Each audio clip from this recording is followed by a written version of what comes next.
They better do it, Lord. You better get them, Lord. Before I get them, Lord.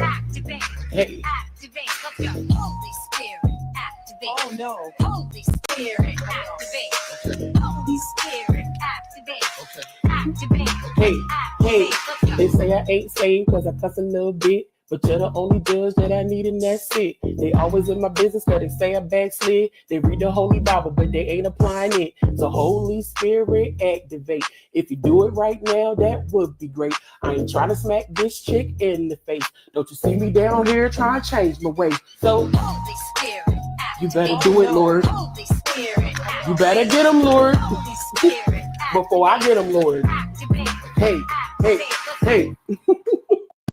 You cannot. Okay. Holy Spirit, activate. They better do it, Lord. Holy Spirit, activate. You better get them, Lord. Holy Spirit, activate. Before I get them, Lord. Activate. Hey. Activate. Holy Spirit, activate. Oh no. Holy Spirit, activate. Okay. Holy Spirit, activate. Okay. Activate. Hey, hey. They say I ain't saved because I cuss a little bit. But you're the only judge that I need, and that's it. They always in my business because they say I backslid. They read the Holy Bible, but they ain't applying it. So Holy Spirit, activate. If you do it right now, that would be great. I ain't trying to smack this chick in the face. Don't you see me down here trying to change my ways? So Holy Spirit, activate. You better do it, Lord. Holy Spirit, activate. You better get them, Lord. Holy Spirit, before I get them, Lord. Activate. Hey, hey, hey. You cannot. Okay. Holy Spirit, activate. They better do it, Lord. Holy Spirit, activate. You better get them, Lord. Holy Spirit, activate. Before I get them, Lord. Activate. Hey. Activate. Holy Spirit, activate. Oh no. Holy Spirit, activate.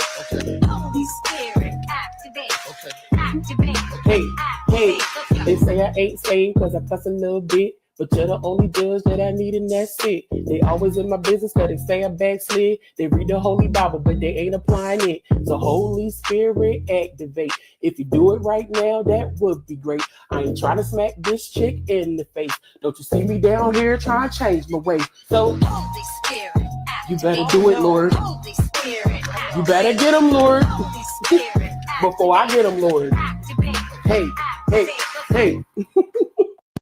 You cannot. Okay.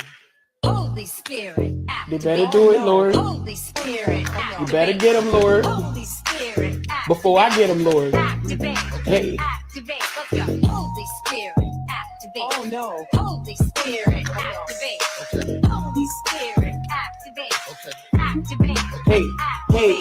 They say I ain't saved because I cuss a little bit. But you're the only judge that I need, and that's it. They always in my business because they say I backslid. They read the Holy Bible, but they ain't applying it. So Holy Spirit, activate. If you do it right now, that would be great. I ain't trying to smack this chick in the face. Don't you see me down here trying to change my ways? So Holy Spirit, activate. You better do it, Lord. Holy Spirit, activate. You better get them, Lord. Holy Spirit, before I get them, Lord. Activate. Hey, hey, hey. You cannot. Okay. Holy Spirit, activate. They better do it, Lord. Holy Spirit, activate. You better get them, Lord. Holy Spirit, activate. Before I get them, Lord. Activate. Hey. Activate. Holy Spirit, activate. Oh no. Holy Spirit, activate. Okay. Holy Spirit, activate. Okay. Activate. Hey, hey. They say I ain't saved because I cuss a little bit. But you're the only judge that I need, and that's it. They always in my business because they say I backslid. They read the Holy Bible, but they ain't applying it. So Holy Spirit, activate. If you do it right now, that would be great. I ain't trying to smack this chick in the face. Don't you see me down here trying to change my ways? So Holy Spirit, activate. You better do it, Lord. Holy Spirit, activate. You better get them, Lord. Holy Spirit, before I get them, Lord. Activate. Hey, hey, hey.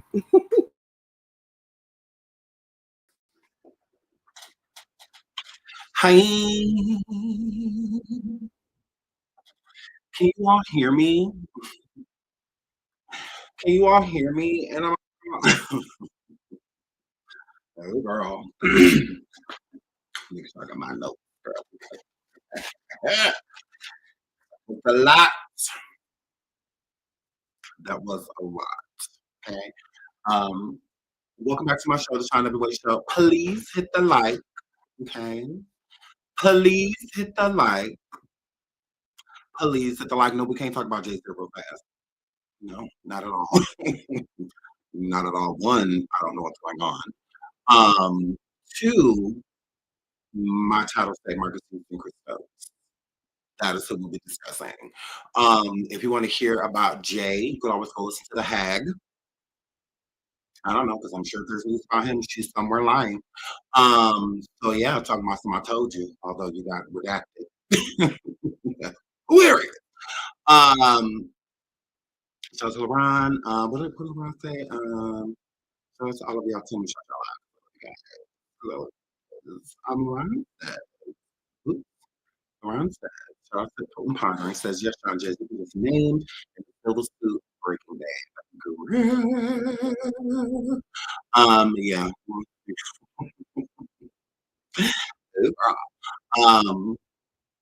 Girl, Beyonce.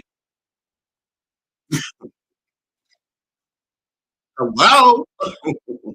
So yeah. So yeah, we'll get into that maybe tomorrow, hopefully, if we have a chance. But yeah, I'm a Carter basically, not through him, through Beyonce. I feel like I'm related to her. So I gotta be a little piece of bias when it comes. But I will get into it. Yeah, y'all said it's breaking, so I'm assuming this information just came out sometime like in the last few hours. And whatnot. I have been busy, so yeah, like it's choppy, isn't it? Hold on, hold on one second. Hold on.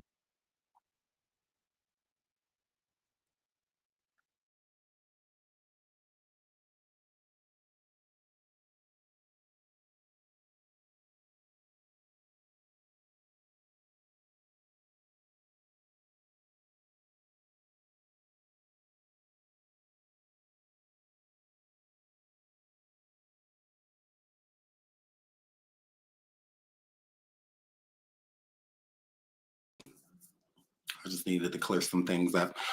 Is it still choppy, or are we good to go? Are we good to go? Are we good to go? Are we good to go? Because like y'all already know, I'm ready to get into the meat and potatoes. I'm ready to get into the meat and potatoes. Oh, raw. This is a lot.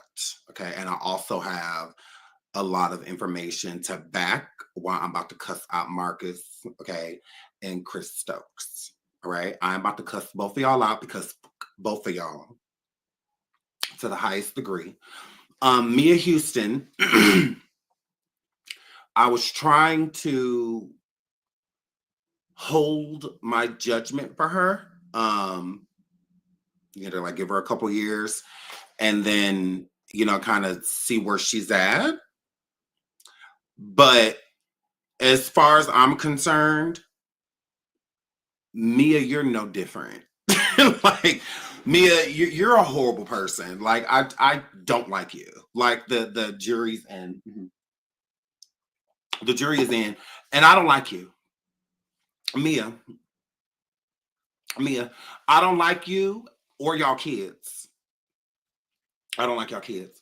I don't like neither one of them. Both of them is cute, but I don't like neither one of them. Okay, I don't like y'all whole family, y'all. Okay, as far as I'm concerned, all the way down to the churn, cause whatever. So we're gonna get into that. So shout out to y'all. Please hit the like. Please hit the like. Please hit the like. Miya is Marcus Houston's wife. That is who Miya is. Okay, Miya Houston. We're going to get into her. The title of the show is Marcus Houston and Chris Stokes admit being gay lovers. They do. They admit it. I mean, they have. I feel like they were kind of like, well, not Marcus, because Marcus didn't really say anything. He kind of just let Chris handle it. And Nash says, "Ain't she groomed?" That ain't what she given. As far as me is concerned, no. As far as me is concerned, y'all, yeah, us, me too. And we don't know what we're talking about, although we know exactly what we're talking about because they admitted so many things that has been said, especially me. Now I can't speak for other content creators because I have not really like followed everything that they have said about Chris Stokes, B2K, Marques Houston, Immature, Miya Houston, and so many others, TUG and whatnot. I can't speak for them, but I can speak for myself. And speaking for myself, I was spot on. I feel like it's crazy it took Miya this long to even admit she was a runaway. She didn't even admit that she was a runaway. When people would question her and when they would do little interviews and whatnot, especially after they got married, she never stated that she was a runaway. She always made it seem like people didn't know what they was talking about, like she wasn't that person. And now on this documentary, she finally admits it. So I'm like, finally, I'm like, took you long enough, to admit it, but she does admit it. So, that she is a runaway, that she ran away, she does admit it. So we're going to get into that too. But I think the most important thing is Marques Houston and Chris Stokes admit to being gay lovers because they absolutely are. Please hit the like, over 556 people in the building. Please hit the like. Please hit the like. Please hit the like. So the documentary is called Best Worst Year Ever. Stupid name. Okay, I wouldn't expect it to be intelligent coming from a fucking idiot. Like Marques Houston and I'm a girl. But J Boog is a part of the documentary as well. He does a lot of talking. And I would like to say, J Boog, Jarrell J Boog Houston, shut the fuck up. You sound so stupid. You look so stupid on this damn documentary. It's like, why are you here? Why are you here? And it's really sad because when I was younger, when I was like a fan of B2K and was like, and whatnot, J Boog was one of my favorites. Like, I really liked J Boog. I always thought he was a really good dancer. He could carry a cute little tune, but I always thought he was handsome, and I always thought that he was talented. Shout out to Denise Johnson for becoming a member. Thank you, sweetheart. Welcome, gang, gang. So yeah, J Boog, you look really dumb being here. Like, I'm like, why are you here? So the documentary starts off with J Boog in the kitchen, with the wrong ingredients, frying the wrong stuff. Them tacos look nasty. It looked like goulash in a shell. It looked gross. I wouldn't have took a bite. So Miya was in there with them badass kids, and Marques and Jarrell J Boog was having like a cook-off contest with who can cook like the best tacos. It was like a taco off, a gay off, if you will. And they was making tacos, and all of it looked nasty.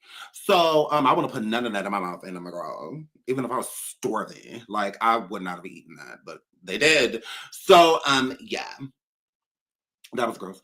J Boog, one of his first questions for Marques, because they sat down and they talked. I will be bringing up videos and stuff like that to back a lot of things that I'm going to say. Welcome everybody, especially if you're just coming in. Welcome, welcome, welcome. I love you. Is that Bree says Jarrell plays both sides. He don't hate them, but he messy. I don't think that he plays both sides. I think that Jarrell is a broke loser. Is what I think. Correct. I don't think he goes like ping pong and whatnot. I think he's always team Chris Stokes. I think he's always team Marques Houston. I don't think he's never swayed from that.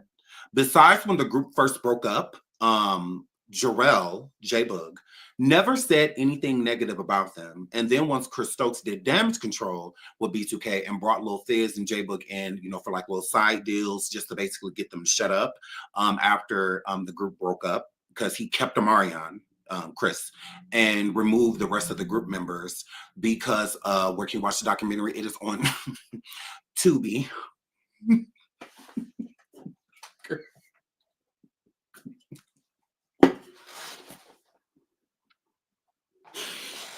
Girl, all the Predators is on Tubi, girl. Diddy, all of them, the Downfalls, 3, 4, 5, 6, 7, 8, girl. Yeah, all of the Predators are on Tubi. Correct. Mainstream ain't got no time for them. Mainstream ain't got time for people that be touching on people's churn. So that's just what that word. So yeah, but all the predators is on Tubi, girl. So yes, Tubi. If you would like to check it out, you can watch it for free. So that's how basic he is that it's on Tubi, girl. I said I'm looking on HBO and all of the HBO. I said, no. I looked up Netflix. Netflix said, no. Netflix said hashtag me too. We only work with victims. It ain't over here. I looked at Peacock. Peacock said, I'm gonna close the app on me itself, and I'm a girl. My Wi-Fi went out, girl. My waffle went out, girl. So yeah, it's over there on Tubi, on Freebie. Absolutely.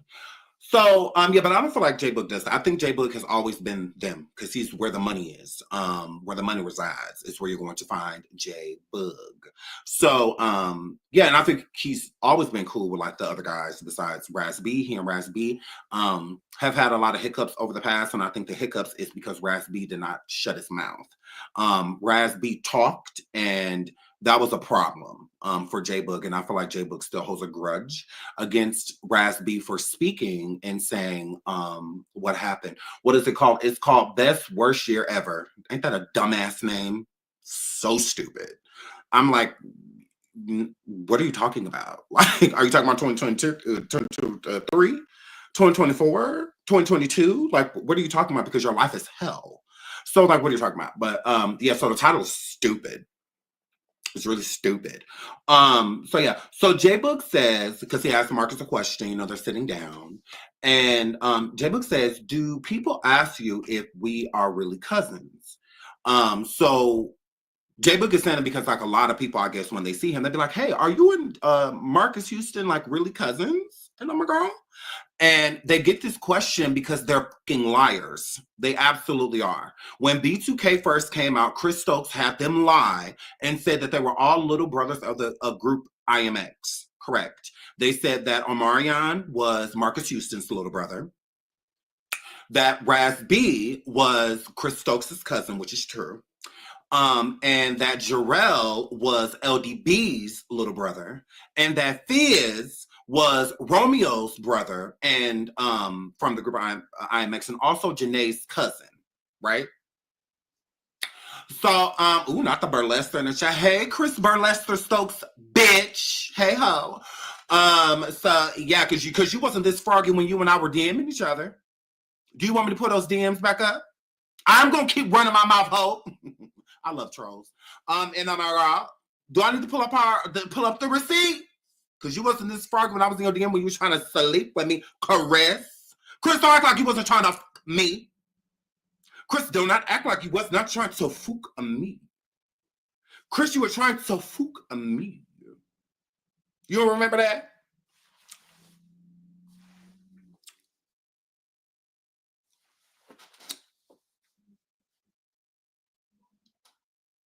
You don't remember that? We have the receipts. Okay. They're in my survivings and in my live survivings, like we're doing now. Yeah, I pulled up all of our DMs. I read all of our DMs, and I'm a girl.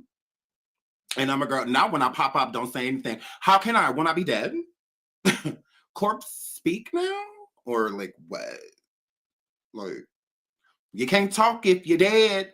So, yeah, make sense. Hurry up and buy. Hurry up and kill. Hurry up. What are you waiting for? What are you waiting for, Chris? So, yeah. So, yeah, Chris Stokes and I, we talked. We absolutely did. Because I'm nosy and it's like I need to like know everything. So we had a conversation. We did, and it was long. We talked for days. Like he was trying to get this pussy for days, girl. He really was. He was trying to sleep with me, girl. Yes, and I was trying to get an invite to the wedding, to Miya and Marcus's wedding, and I'm like, and I was almost there. I was almost there until I had to cuss him out. Okay, until I had to cuss him out because it's like getting dry. So, yeah, but like whatever, Chris. So they all lied. you know, back in the day about being related. So this is why people have, it's like a common question when they see J-Bug from B2K or Marques Houston, that people want to know, it's like, are you guys really related? Because you guys are liars. Like, you guys are liars. Here's the thing about that. This is why I say J-Bug looks stupid. J-Bug, imagine sitting on a show with your cousin, right? Your blood cousin. And there was never any relation between you two publicly. Yeah. Omarion got the credit of being Marques Houston's blood, not you. Y'all stupid you look. So I can imagine being in a group, and this is my, and then there's another group, and my cousin is in this big group, you know, like immature, and he not claiming me, but he claiming the lead singer of. He doesn't even know you. You don't even go here, J-Bug. You don't even go here. Imagine publicly him not claiming you, but claiming a stranger. You look stupid even bringing that up. I'm like, why would you even bring that up? No, embarrassing. That's embarrassing. If you ask me, like my own cousin don't want to claim me. He don't claim me. He claimed the star of the group instead of me because I'm basic. I was so basic that my cousin didn't even want to claim me as blood, and we literally blood, like we related. And then here's another thing I have an issue with. Marques Houston said on the documentary that how they are related is because of Marques Houston's deceased mother and J-Bug's father, that they are siblings. Here's another thing that's weird. See, you can't, you're going to play with a lot of people, but you're not going to play with me. Marques Houston's mother and father were married, right? Hence the last name Houston. How in the hell? Because like, are they like cousins? Literally.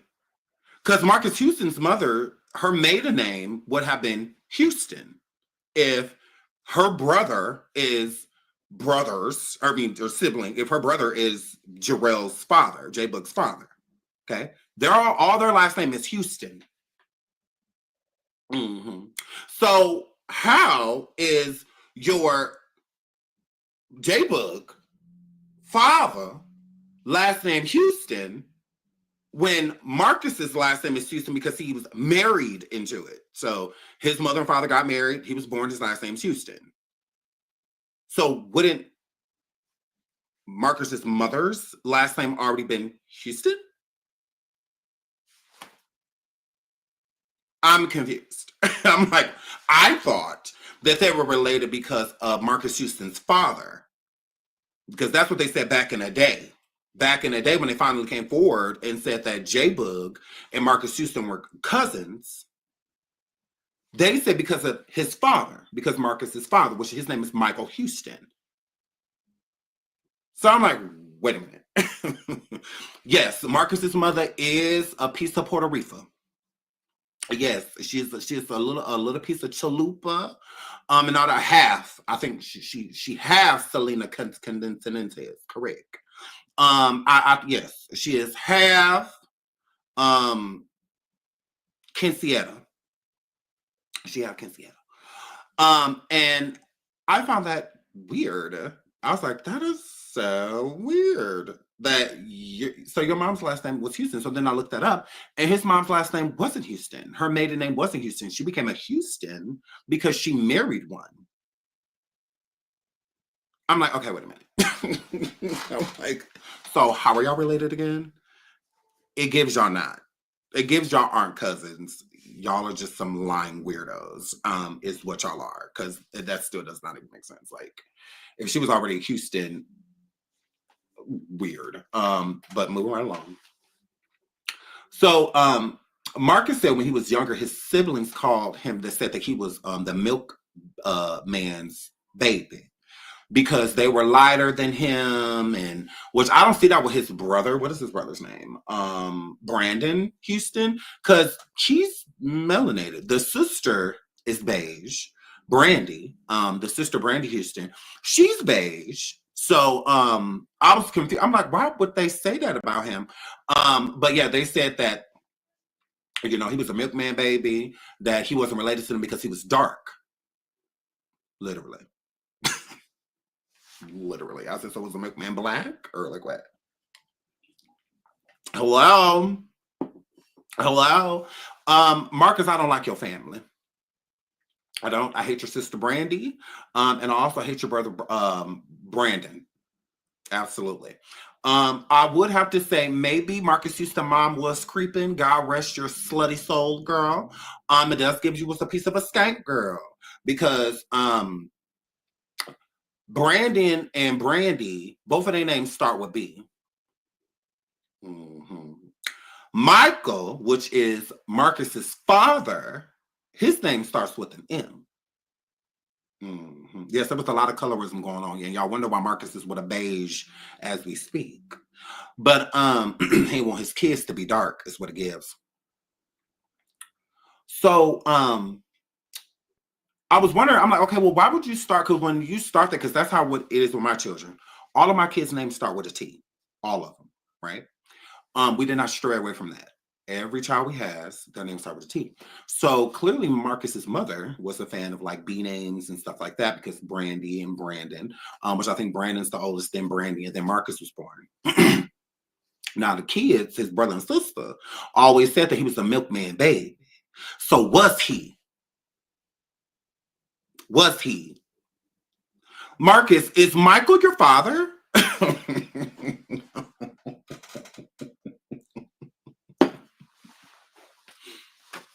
Marcus, is Michael your dad? You sure? I don't know. Your mama may have creeped. That's what it's given. Okay. Both of your siblings said that you don't look nothing like them. You dark, you gross, you the milkman child. And then your name start with an M. Both of their names start with B. Like, it's like, why though? Like, why? Clearly it was a pattern, B, Brandon. Okay, not Brandy. And then Marcus happens, and then it's just, now all of a sudden you're a fan of M names? Or like what? Because whatever. So Marcus Houston is the baby, correct. Marcus is the youngest. He is the youngest. So I don't know, I found that weird. I was like, I don't know, was your mama creeping? And I'm like, oh. When Marcus was 2 years old, his siblings told this story. And you could tell his siblings really don't like him. They never really have, still don't to this day. You can tell they really don't like him. That's what it is.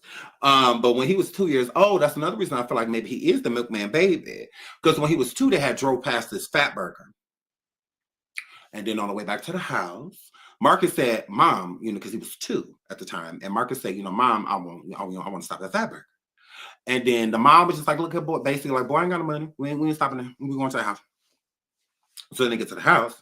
And then Marcus at 2 years old walks, he on his way to Fatburger, like literally, like he just disappeared, walking down the street by himself as a 2-year-old on his way to Fatburger.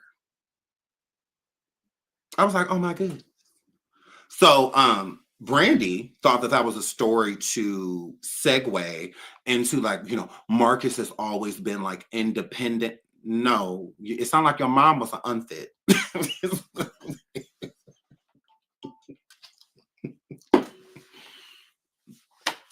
Independent or your mom neglectful. Like what? Because my 2-year-old ain't never got down no damn street. Okay, and I don't have 4 of them. I don't have 4 2-year-olds, and they ain't never went down no goddamn street by themselves. That's just what that word. So I was like, I don't know. Tomato. You say independent, I say neglect. But whatever, right? Because why it took one of the kids to go and find Marcus, I don't know. I'm not sending nobody to go find my 2-year-old. If my 2-year-old just took off, I'm not sending no churn to go do what an adult is supposed to be doing. So because she said that her brother found him, not her mom. She didn't say her mom ran off to look. She said she wouldn't got him. And was like, Mom said that you can't go to Fatburger, that we're not going to Fatburger.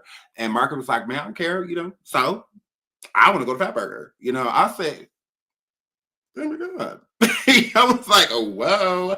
I'm like, I don't know if I would have told that story, but she did.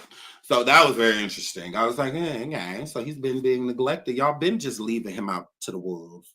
No wonder why Chris got him, and I'm like, girl. So yeah. So Marcus Houston is coming out with an album. And they play a lot of this dry ass album in the documentary. I will say this. It sounds like he is like Bite Me EP off Drake. Drake's old style. It's giving that. It's giving that.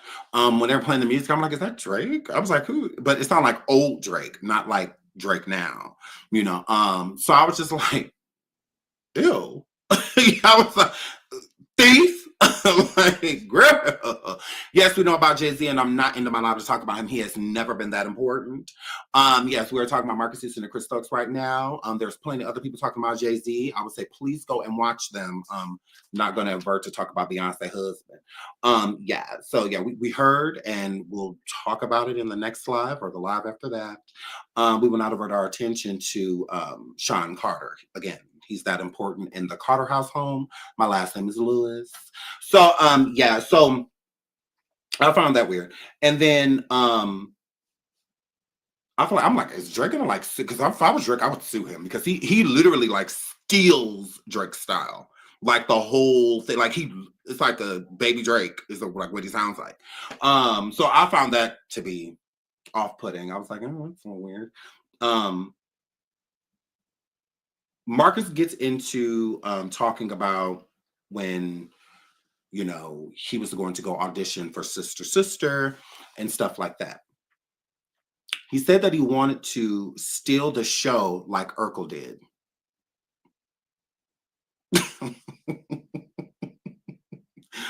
Okay. This is how like narcissistic Marcus Houston is. Like he's narcissistic, but at the same time, it's like he's very insecure. But who says that they want to go on a show to steal it from other people? Like, who says that? Like, I want to go steal the show, like, or be a cast member and make the show successful, like collectively, is what most people do. But yeah, he said that he wanted to Urkel the situation, that he wanted a character like Urkel, and he wanted to come through and steal the show. Like his literal word says, steal the show. The thing about Urkel, Jalil, that wasn't on purpose. Please hit the like, please hit the like, please hit the like. Over 800 people in the building. Please hit the like. Thank you all so much for being here. So Urkel didn't like Urkel, Jalil, who played Urkel. He didn't do that deliberately. He came in, he was given a cast. I mean, he was assigned a role. He played the role immaculately. He did a very good job. And the game became the point to where he became the center focus of the show due to popularity, due to how many people America basically had their eyes on Urkel. So it wasn't something Jalil came in to do. I'm going to come steal the show. No, he had no idea. No idea at all. And some actors and actresses do that and they get, shunned and stuff from the industry all the time. No different than like Countess Vaughn. When she was on Moesha, she didn't mean to steal the show. She didn't. It kind of just happened. Kim was a big part of the show Moesha. She was so big of an addition of Moesha that even when she stopped doing it, she got her own show. Because she wasn't going away. She wasn't going. She was too big. She's a big personality. She could sing. She's pretty. It was like Countess Vaughn was that girl. So, but she didn't come there to. Kim was the life of anytime we seen her come on frame or anything like that, it was amazing. And so, but she didn't do it on purpose. It's just what it was. Same thing with Will Smith, but Will Smith, you could tell he's always been a very insecure person too, because Countess Vaughn had a guest spot on The Fresh Prince of Bel-Air. And when she did her reading, the room like roared because she was so funny. And they really, really, really, really liked her. So Will Smith got her part scratched. Donna, don't get blocked. We heard you say it the first time, and we're still going to talk about Marcus Houston. So it's like, it's not deliberate. It's not on purpose. When you're super talented, you just start. But Marques came to literally steal that show from T and Tamir. He didn't go onto the show to be a part of it. Like, he didn't go on there to be Roger. He went on there to be, you know, to turn the show from, because he said he was a huge fan of Family Matters and whatnot. He wanted his, you know, role to be like Urkel's, you know, on Sister. So he didn't want to come in playing like a normal role. He wanted to come in like being funny and, you know, stuff like that, to where, you know, people would center focus him instead of the twins, which I thought was crazy. That I'm like, do you hear yourself? Like, do you hear yourself say that you came to steal a show from? No wonder why you wasn't on the 5th season of Sister. But anyways, so Marques talks sales declining but ignores allegations. That is very annoying to me. So Marques talks about like basically how every artist has a decline, that at one point in time they're doing really good, you're doing really big, and then you get to a point of stagnant, until you become stagnant. Depends on how you look at it. But I will say this, around the time Marques became stagnant was around the time all of the allegations started to come out about him. And Chris Stokes. That is where his stagnation came from. Not just because people wasn't feeling his music, because as people read Marques Houston, it has never been able to sing. He's never been able to sing. First single, Never Lie, which he loved to talk about that single. I will never lie. It's like, okay, like, cause I mean, he's not a singer. Like, he's, you know, he a harmonizer.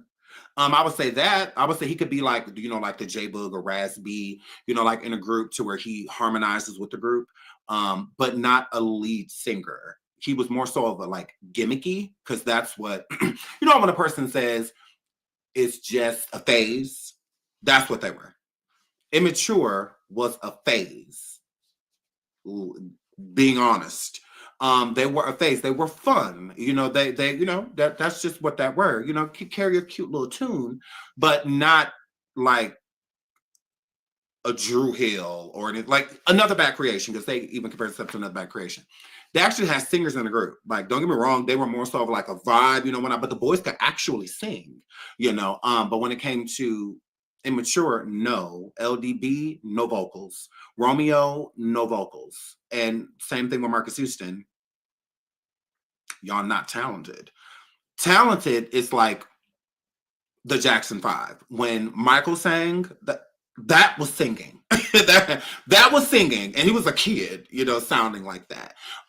So like, that's singing, that's having a voice, and he was like young, so his voice was going to mature, you know, and all of that. So that was, you know, boys singing in a group, not Immature. They were definitely a gimmick, is what, you know, they were known more for like their styles and their names, like their nicknames, Batman, and, you know, stuff like that. It wasn't like people just like, oh my God, you know, Immature is such a great group, they can sing so well. No, people say a lot of things about Immature, but and it was kind of the same thing with B2K. B2K is a talentless group. Besides dancing, entertainment wise, great. A lot of energy, you know, stuff like that, 100%. But when it came to actual vocals, there was nobody that had any vocals. Omarion has a very mediocre voice.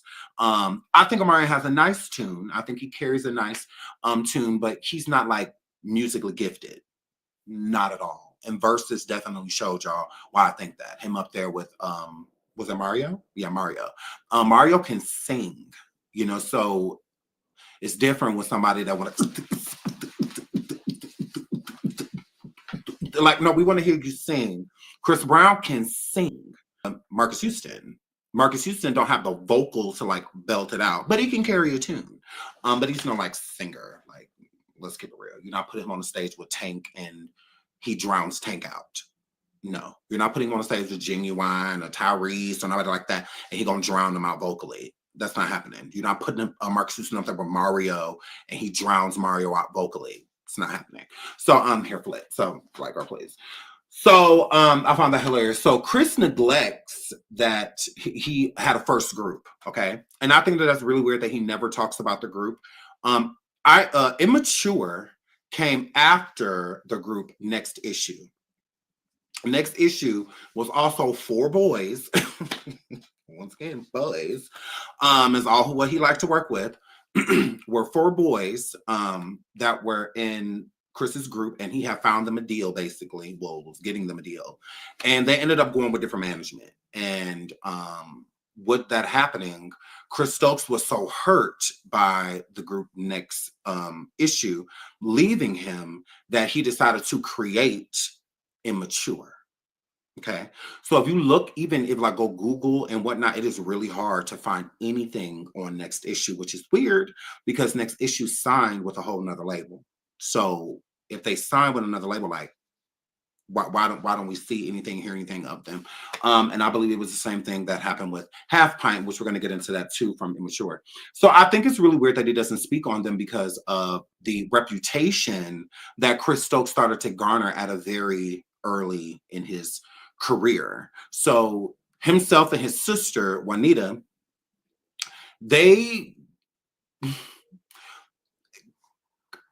Chris was known to allegedly touch children, boys, to be exact. Police hit the like, over 900 people in the building. Police hit the like, police hit the like, police hit the like.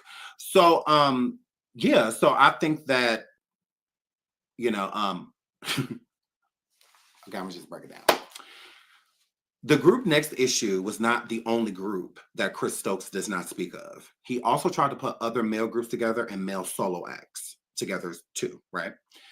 He got a reputation because the parents were getting complaints from their children about alleged treatment from Chris Stokes. So early on into his career trying to come in, because he tried to be an artist himself, that didn't work because he's trash. And his sister, with her non-rapping ass, Juanita, the same thing with her. She tried to be an artist, didn't work. So since that didn't work, Chris started becoming more so like an A&R manager and managing groups and bringing talent together instead of trying to be the talent himself. So in the process of that, he was doing allegedly things to people's children. Parents were getting complaints. Parents were also complaining to like labels and stuff that Chris was working with, and saying like, yeah, don't work with him. He is basically a pedo and whatnot. He allegedly did this to my child and blah, blah, blah. So people wasn't feeling Chris. They weren't working with Chris. Nobody wanted to deal with Chris Stokes because of the rumors and stuff that were being out there. So Marques Houston talks about, he claims that he owned, well, because even, well, let me say this fact first. Marques admits that he couldn't sing. I said thanks, because I thought I was the only one that thought that. Police at the like, please at the like. So he admits he's no singer.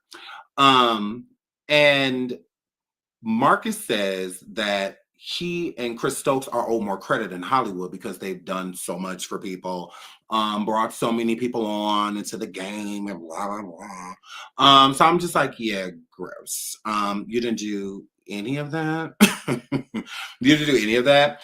And another thing that annoys me is, because let me pull this up. They try to make it seem like, they have been discarded and pushed to the side. Like they ain't did nothing to no goddamn body. So let's pull that up. Before we even get into Raz, let's get into this. Who do we? Okay, because this started early on. Like this stuff started happening with Raz B, and no, it started way before Raz. And it was already being reported. So let's get into this. Raz B on the phone with Quentin Tarver, God rest Quentin soul. Quentin Tarver was a artist of Chris Stokes. He was signed to TUG Entertainment, and he alleged that a lot of things happened to him while he was there, including with Marques Houston, that Chris Stokes and Marques Houston were touching him, and that Marques Houston would do a lot to him sexually, and Chris Stokes would watch and whatnot. So we're going to get into that. So because they make it seem like, oh, this stuff just comes out of people just canceling us for no reason and all that. No, this is the reason people are canceling. Chris is on the bed. Marcus was right there next to me. Once he tried to penetrate me, and then I told him I was bleeding. I said, it hurts. Wow, what the fuck?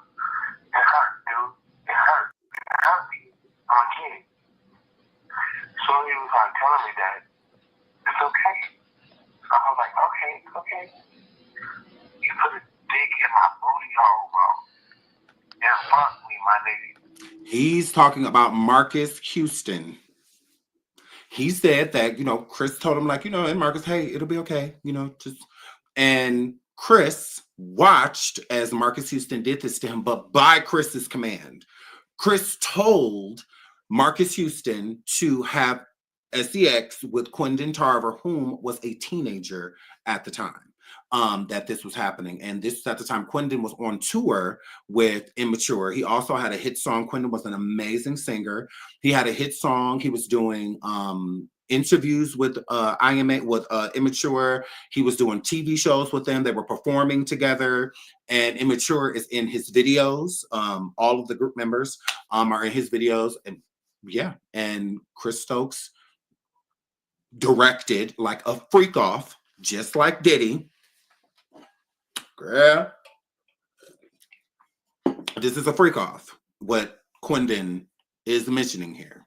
God was Quindon so.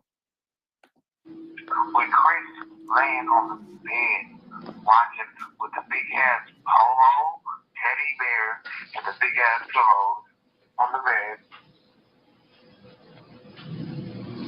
fucking me, and watching. That shit not cool, bro. Are you talking about the same room with the burgundy stuff in there? What? Was at the time when you was in the room, was the couch like red? Quindon passed away of a car accident in Texas. Yeah, and it's weird because a couple years before that, Raz B had got into this car accident. Crazy. And he felt like somebody sent that car after him. And then Quindon, he passes away same way. So yeah. Red burgundy, like the burgundy couch. Was it burgundy? No, it was blue. It was his bedroom. Chris's room. I was laying outside the bedroom. I was in Chris's bedroom. He had big ass polo pillows. And he had a polo teddy bear with a polo shirt on the teddy bear. Mm-hmm. And then so he's explaining burgundy, and I always keep a receipt. Burgundy comforters and sheets and burgundy bears and all of that. Hold on, no, I keep a receipt. Hold on, wait a minute. Hold on. Chris, you still in here?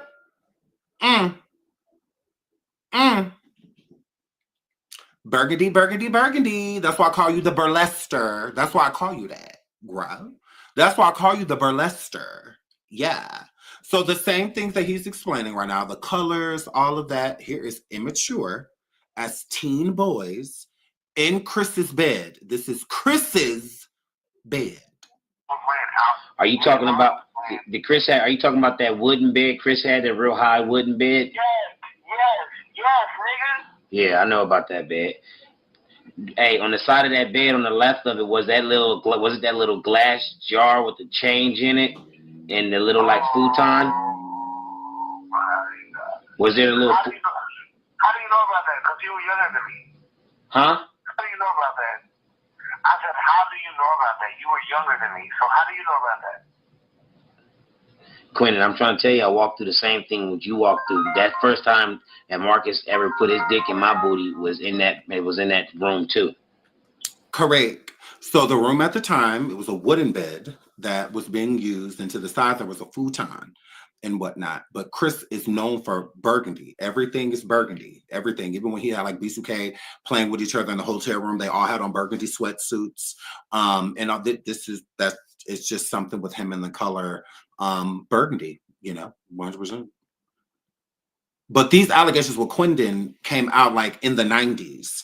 So it wasn't like this came out around the time Raz B. No, Raz B and Quindon are sharing stories because Quindon is was older than Raz B. So Quindon experienced all of this way before Raz B even had any idea that any of this stuff was going on. So they're having a conversation and comparing stories. So Marques fuck you too? Yeah. Wow. Oh my God. That happened like, I believe that happened like twice, like once there and then like one time like in Vegas, it was like me, Marcus, and Chris, and like that shit. And I told Taz, when I told Taz about the shit, she didn't believe me. And I told her. Now Taz is the woman that fell in love with Janae's older sister, not what's her face, not the one that's pregnant right now. I forget her name, but whatever.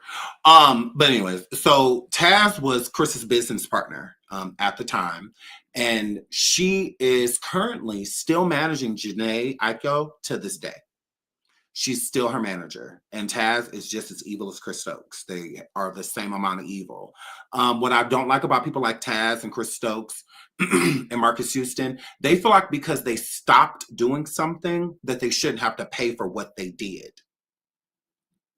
Yes, Miyoko. Thank you so much. If in a possibility, yes, Miyoko. Not Mila J. Miyoko. Yes, Miyoko. Her and Taz are allegedly still in a relationship to this day. Miyoko, and Taz is still Janae's manager. She manages Janae's career. So a lot of the music you know and love today by Janae, Taz is the pusher behind making so that you could hear those albums and whatnot. And also Omarion.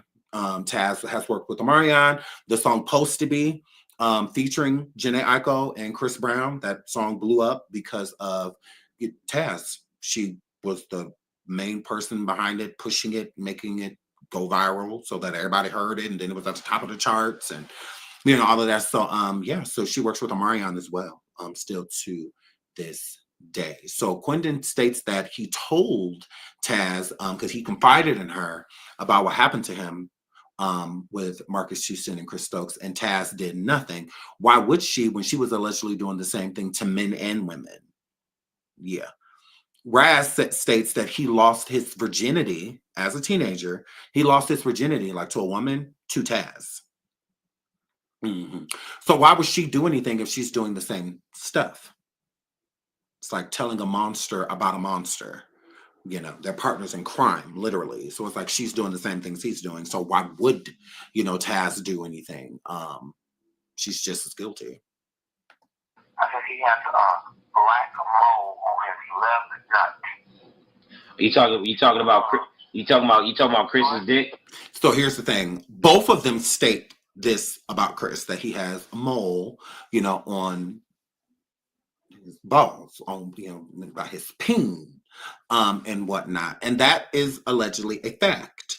Now I've never seen it, so I can't, but that is allegedly a fact. So this is why I have always believed Razby's story, why I've always believed Quentin's story, because it's in sync, and their experiences are in sync as well. Just differently, of course. Everybody experiences everything differently. But yeah, you don't go from talking like this to saying I'm sorry. Like when Raz said he was sorry, I believe it was because he was being blackballed. Every time he touched something, like he was supposed to be on Love and Hip Hop, the first season of Love and Hip Hop Hollywood, that was for B2K. Omarion, Fizz, Raz, and J-Boog. That was supposed to be them, and then it was going to be built around the members. So like April and Fizz, Baby Mama, that's what it was supposed to be. Raz was the only person that was not on Love and Hip Hop. Everybody else was, because Raz was going to tell his story and what happened to him on the show, and everybody was against it, including Omarion. Omarion was against it. J-Boog was against it. Fizz was against it. So that's the true reason why he got the boot, because Chris Stokes got in all of their ears, Omarion's, Fizz's, and J-Boog, and was like, look, he don't need to be on the show. I need y'all to basically like petition to get him booted, so that he's not on the show. And then right after that, Raz B tried to do a Netflix documentary on what happened to him, and Chris got that removed too. He went on Hollywood Unlocked, got the interview that he did with Jason Lee removed. Jason Lee went live livid because Chris Stokes got it removed and was threatening lawsuits and all of that stuff. Is just like, So every time Raz B tried to do something, Chris would blackball it. He would make sure that he gained no momentum. So I think Raz got fed up, realized, you know what, I'm not gonna make no money. He even moved out of the country. He moved to Asia for a while and whatnot to try to get away from it, try to rebuild and all of that. And not even that worked, because while he was over there, his life was almost taken. You know, while he was over there in where I think it was Tokyo or something like that at the time. But yeah, so he ended up coming back to the States, and that's when he apologized. And I believe that he did that because he didn't want to be blackmailed. I just feel that way, like literally. I just feel like he didn't want to be blackmailed anymore, blackballed and blackmailed to not tell a story. So he just like, he couldn't win for losing. So I feel like he just kind of gave up. You know, he was just like, you know what, I'm done. You talking about Marques or Chris? I'm talking about Marques' dick. Yeah. There's a black mole on his nut. Yeah, he's not circumcised, and he's not circumcised either. Gross. Marques Houston is not circumcised. No. Yeah, I know. That's what I'm saying. He's not. And he asked me to suck his dick. I told him no. I want him to do that shit. But he wanted me to. My Chris laid there and watched. Man, I'm sorry. Chris being me and Marques being in the shower. He arranged everything. It was so crazy. Bro. Yeah, Chris did the same shit. Chris would try to work through the kids and work through Marques. Yeah, he arranged everything. That's a freak off. It's the same thing Diddy does. Please hit the like. Please hit the like. Over 800 people in the building. Please hit the like. Please hit the like. So like Quindon said, God rest his soul. He said he arranged everything. Like everything that happened, Chris was like the director, directing everything. Marques, because he already got Marques at a young age, and he would work through Marques to see if. Shit is sick. Man, you sick. You know what? This the type of stuff that makes me upset. That's nasty. I didn't know what was going on. And Raz says this is the type of stuff that makes him upset. What he's not realizing, he's being triggered. You're being triggered because the things that he's saying is triggering the thought process and the things that you went through. So, because it's like night and day. Like, I mean, so it's just, it's hard not to be triggered by these things. And it's the same people, you know, that are doing it. You know, so it's different being triggered by another person's story with another party that has nothing to do with you. But when it has everything to do with you, like what they did to you, they did to me, it's different. It's a different type of trigger. And you could tell he's being triggered like within this moment. Them motherfuckers was in there fucking or something, but they was in the bathroom. I remember on the tour bus. Oh my God, we was in the far back. You know, in the back of the tour bus is the main room. Yeah, I mean, yep. Everything that you talking about, Quinn, I used to walk through the same shit. Chris used to have me have sex. I used to have to fuck Chris all the time. To where it was like, man, this shit's like, it's not even, this shit is nasty, my nigga. Like 100%. And not just nasty because it's like, I'm not gay. It's nasty because like, you're my family, you know, and you're doing these things to me. And he was a kid, you know, so it didn't just happen like it. Because when you're a teenager, you're a little bit more rounded. You know, you have a better idea of what's supposed to happen, what's not supposed to happen. But when you're a kid, it's like you really have no idea. When you're being introduced to something, it's new. So your body is never wrong. So your body will send you signals and be like, yeah, this probably shouldn't be happening. That's why you get like the, you know, but you literally like don't know that, because why would a person that you love be doing this to you because love doesn't hurt. So it's like, if you love me, why would you do any, you know? So when people see Raz spiral and when he does have moments of like crashing out and whatnot, I think it's because a lot of stuff that has not been dealt with, you know, and the entertainment world is a crazy one. You know, the man came out, like Raz came out and told his story. And when he did, he was made fun of. People made fun of him. It's another reason I think he has this like inner battle, you know, with it. Because I mean, rap songs, Young Jock did the song "No Chris, No Chris, No," Raz B, Look a Boy, like stuff like. I mean, that was a big song, you know, Look a Boy that Jock did back in the day. That was a bigger track, so it got a lot of traction and a lot of people heard it. Why wouldn't he be upset by that? Like, why wouldn't he? You know, why wouldn't that be upsetting? You come forward and you tell your truth. And instead of people acknowledging you and commending you and letting you know that you're brave for saying that, because this is his family. That's another thing. Like, what? I could see him lying on somebody he's not related to, but he's related to Chris. So it's like a double whammy, at that point. Like, that is humiliating. It's already humiliating just being violated. But for it to be like your own flesh and blood doing it to you, it will make a person not want to say anything. It'll make a person want to hold back. It'll make a person bury that. So I found this extremely brave to come forward and say your own family is doing this to you. So, but yeah, let's keep listening. Shout out to Ras B. Love him down. I'm like, I'm really looking at this nigga like this nigga really is gay. Like this nigga really do like this shit, and I have to participate and do this shit. When can I stop? He's what you call an incest perpetrator, dog.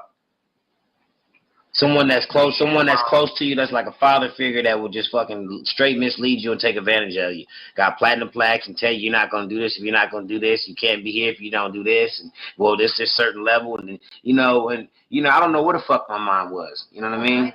It's a straight mind. Yes, Chris Stokes and Ras B are blood related, and Ricky Romance. Ricky Romance is Ras B's brother, and he was also one of the original members of Immature. He was in the group with Half Pint, and they removed him. Chris removed Ricky from the group once he started telling the truth about like when he would have all of them shower together, like the group Immature. He would have all of them in the shower at the same time, and stuff like that. And when Ricky started telling people, what was going on, he got booted from the group Immature. So mind fuck control, real talk. It was a straight manipulation. They tried to manipulate me. They tried to get me brainwashed. It didn't work for me. Nah, I got out too. It didn't work for me either, homie. Since it didn't work for me, they got me out the fucking camp. My nigga, they threw I remember going to I think it was Let me guess, they threw your shit out somewhere. Yeah, they did. They did it. They threw my guess what? Off the walls. It was on Cahuenga or Tahunga Boulevard, the old office, the old Get Hooked office. My nigga, yes. Tahunga Ventura.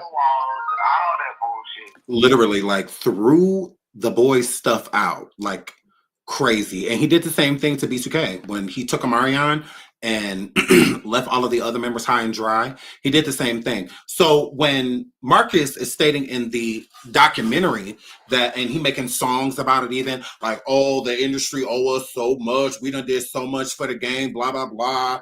So when the music started declining, the music started declining because the allegations were coming out. So it's no different than Immature's album. Marques says in the documentary that their first album, technically the second album, that Chris Stokes had to take his own money and put the album together and then shop the album around. Why would you have to do that if y'all were already popping? Y'all had did an album, the album flopped, but I mean, you still had got a deal, and whatnot. So why would Chris have to pay for that to happen? Because right after Half Pint, because Half Pint's parents allegedly, and they said in the documentary, sent Chris Stokes a letter saying that if Half Pint can go to school for 6 days out of the week, that he couldn't be in the group anymore. Okay. There are 7 business days in the week. Why would Half Pint's family want him to go to school for 6 of them? So he's supposed to go to school Monday through Saturday and then have Sunday. That doesn't even make any fucking sense. Every school district, pretty much, damn near in the world, you go to school Monday through Friday. Their excuse for Half Pint getting booted out of the group is because his family wanted him to be in school at least 6 days a week. What? Nobody goes to school 6 days a week in America. Like, even though his family's from the Philippines, because Half Pint is Filipino. Okay, I get that, but still, there's what? So confused. I'm like, that don't even make sense. It just sounds like they just wanted him out of the group. And I feel like they wanted him out of the group because of what was going on. Okay, you can't say that Half Pint was complicit and was okay with the stuff that Chris Stokes was doing because we have proof. See, Chris, you just like to talk, you can fruitcake. You just like to talk. I have receipts. Do y'all see Half Pint in this bed? Do y'all see Half Pint in this bed in his underwear? These are teenage boys. They are not adults. They are not. Half Pint is not in this damn bed because he told his family what was going on. Okay? And his family said, not my son, not my son, not my son. She said, not my baby, not mine, not mine. Because you see, you ain't going to see no pictures like this of Half Pint. None. Now, Romeo was in the group at that time. He was complicit. Although I feel like Romeo's the victim, Romeo allowed what was going on to go on. So rather he was doing it for fame and fortune because he was being, blackmailed and went out, if you don't do this, then this ain't gonna happen. You can't do this if you don't do this, blah, blah, blah. He was doing it. Half Pint clearly was not down. He was not down. And I'm a girl. Mm-hmm. He wasn't down for all the weird stuff that Chris was doing and having the boys do together. Ricky Romance said himself he was one of the original members of the group Immature, and that Chris will have them all shower together, including Half Pint. Half Pint was in the group at that time. Insult to injury. When Half Pint left the group, right after that, they got dropped. Immature, the group got dropped. So that's why Chris had to pay for their album because of what he was doing to them. You sitting here promising them all of this stuff while you doing things to them and having them do things to each other, and whatnot, and telling them that this is going to lead to, you being rich and famous and, and all of this stuff. And then that don't happen. He has to protect his abuse. If I don't make these boys stars, they're going to say what happened. So he had to use his own income to make them stars because that's what he promised them after all he had did to them.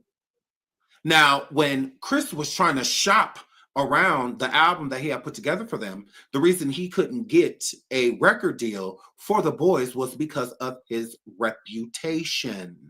It was already out there, even from the first group, Next Issue. It was already out there that he was doing certain things to the boys. Yeah. Now, in Hollywood, it's not that he was doing it because, Hollywood down with all of that. It's that you got caught. You're not supposed to get caught. If you is going to be doing this, you're not supposed to get caught. You got caught. So we'll have no parts. We won't want nothing to do with you. So that's why nobody was signing them because of Chris's reputation. The boys didn't, they're innocent. They're kids, So why wouldn't people, want to sign them? And they were educated. So, why wouldn't they? Once not they're talented. They're all right. They got a little craze going on. Whatnot. The girls is feeling them. Nobody would sign them. No one. So since that happened, because of Chris's reputation, he felt like, okay, I got to do something. So he was broke, scrapping money together, putting the album. That's why he produced it, basically wrote the album, like all that, because he didn't have no help. Didn't no writers want to deal with Chris, like none of that stuff. But when you get money, people look at you differently, whether you have a reputation or not. Money does change things. So when Chris started making money, like with B2K and when IMX got a little bit bigger and whatnot, and they started getting certain opportunities, that's when he kind of like got back in the game a little bit. But people still weren't dealing with him. That's why he had to make his own record label, TUG, okay, the Ultimate Group. And he started signing a whole bunch of artists and whatnot because didn't nobody want to deal with him. So he didn't have a choice. He had to start his own label. He had to be his own A&R and whatnot because there wasn't nobody dealing with him at all. because of Chris. It wasn't the guy's fault. It was Chris's fault. So yeah, but yeah, I just found that weird. It's like, I believe the reason why they dropped the group Immature was because of the allegations that allegedly Half Pint and his family made against Chris Stokes. And here's another thing. You're not going to pull up anywhere of Half Pint talking about what happened. I believe the reason Half Pint can't talk about it is because his family was awarded money and they did sign an NDA. I do believe that, because he has not talked about it nowhere.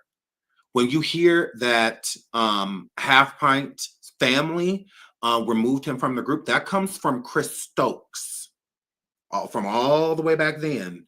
That came from him. And then his parents allegedly sent a letter. Like, a letter's not going to get Half Pint out of a contract.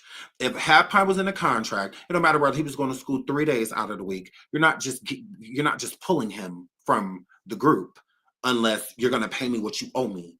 When it comes to studio time, touring, all of that, they was in movies, House Party. Marques Houston did Bebe's Kids.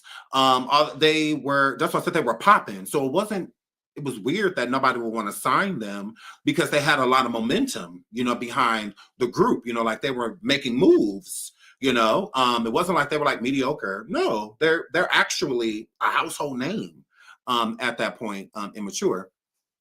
And so, yeah, to me, that was crazy. But you're never going to hear like Half Pint in an interview or anything like that talking about what happened, although that's been the number one question of Immature surrounding the group. What happened to Half Pint?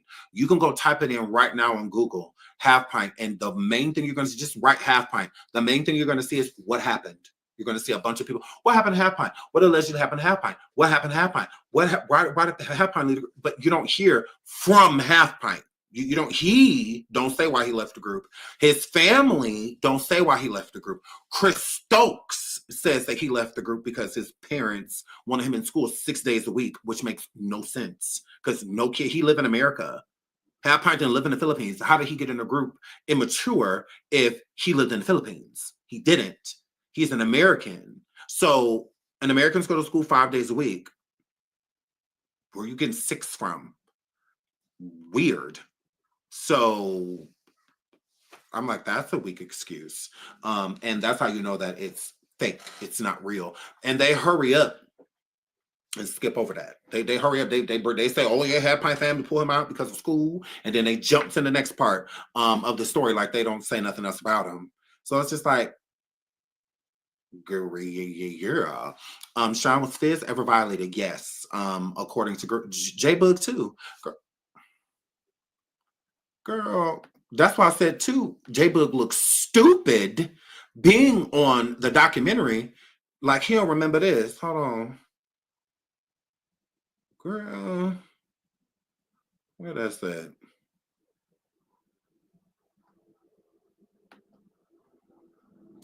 Is this it? Hold on, let me see. I think this one's it. Let me start this over. Let me pull this up, girl. Girl, look at this. Girl, listen to this, girl. Y'all remember when Raspy said this? You feel me? Me and Jarrell, Houston. So it's like I've been protecting people for a long time. I have nothing to lose. I have no one to fear, and it's tacky. And I don't give a fuck about B2K. Fuck B2K. You know what I'm saying? I am B2K. And if shit ever gonna get right, niggas gonna have to come clean. Cause you're not gonna sweep anything under the rug. I was molested by Chris Stokes and Marques Houston, and that's the truth. Period. And that's the truth, and you can say that. So I think it gets kind of messy when you got to put other people's truth out there. I don't think that's your place to judge other people. Well, my truth is the fact that Chris Stokes had me and Jarrell Houston in a room sucking each other's dicks.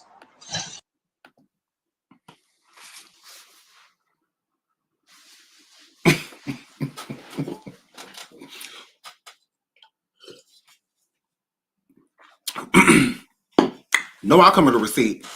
No outcome of the receipt. So if he had Jarrell, which is J-Bug, and him, you don't think Fizz was doing anything? My truth is the fact that Chris Stokes had me and Jarrell Houston in a room sucking each other's dicks. My truth is that hold on, Judy, hold on. My truth is that J Bug had sex with fucking Leslie. You get what I'm saying? So I'm dealing with Leslie is Omarion's mom. April Jones was not. She also said it on Love and Hip Hop. Leslie, Omarion's mom, had SCX with J Bug while he was a teenager. So when people say like, "Oh, April said that," no, Raz said it first. Yeah. And when April said it, she was sitting right next to Omarion.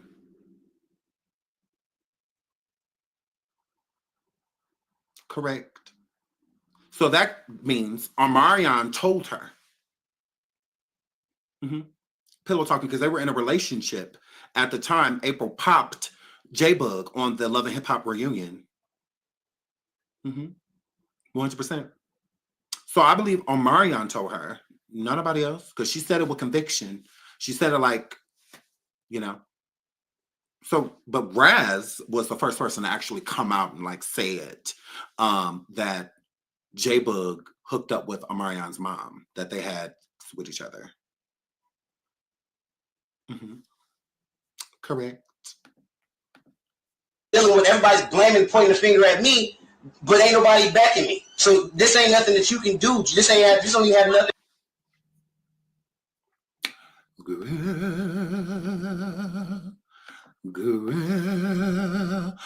No, that NDA is very much ironclad. The only way that it doesn't protect you is if you go to law enforcement.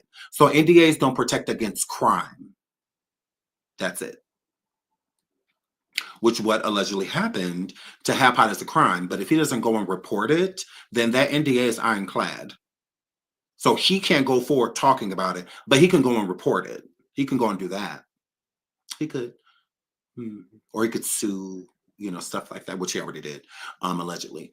So, yeah, it was handled out of court, the settlement between Don Santo, aka Half Pint, and Chris Stokes. So, yes, NDAs are ironclad. They do not protect a person against a crime, but you have to report the crime. So I can't go live and do an interview about what happened to me if I sign an NDA, but I can go to the police department and report the crime. So yeah, so they're ironclad. That's why I believe that Don has not said anything about what happened, because I don't feel that he is allowed to. But he can report them, because NDAs do not protect against crimes. No, they do not. So yeah, so he has every right, if he wanted to go into a police department and report what happened to him. Chris Stokes can't sue him or try to get his money back and whatnot. So yeah. So yeah, I do believe that the same thing with Fizz, because he was brought up too. Chris Rasby did speak on Lil Fizz as well, and that is what I believe that was Marcus's sister that Raz was on the phone with, and she was stating like, you know, you have the right to tell your story, but you don't have the right to tell other people's stories. And that's when I would tell her, like, you need to shut the fuck up, because if you're included in my story, I don't care if you don't want it out there. This is about me. It's not about you. So if I was violated and my group member, I was in a group and my group member and I were violated at the same time, it's my story and your story. It does not belong to you. It's experience. We experience this together. Now, can I leave your name out of it? Absolutely. But do I have to? No. No, I don't believe that it's like outing a victim. No, you're involved. Now, if you're not involved, like if Fizz came or J-Book came in confidence and told Raz that story, I don't feel like Raz has the...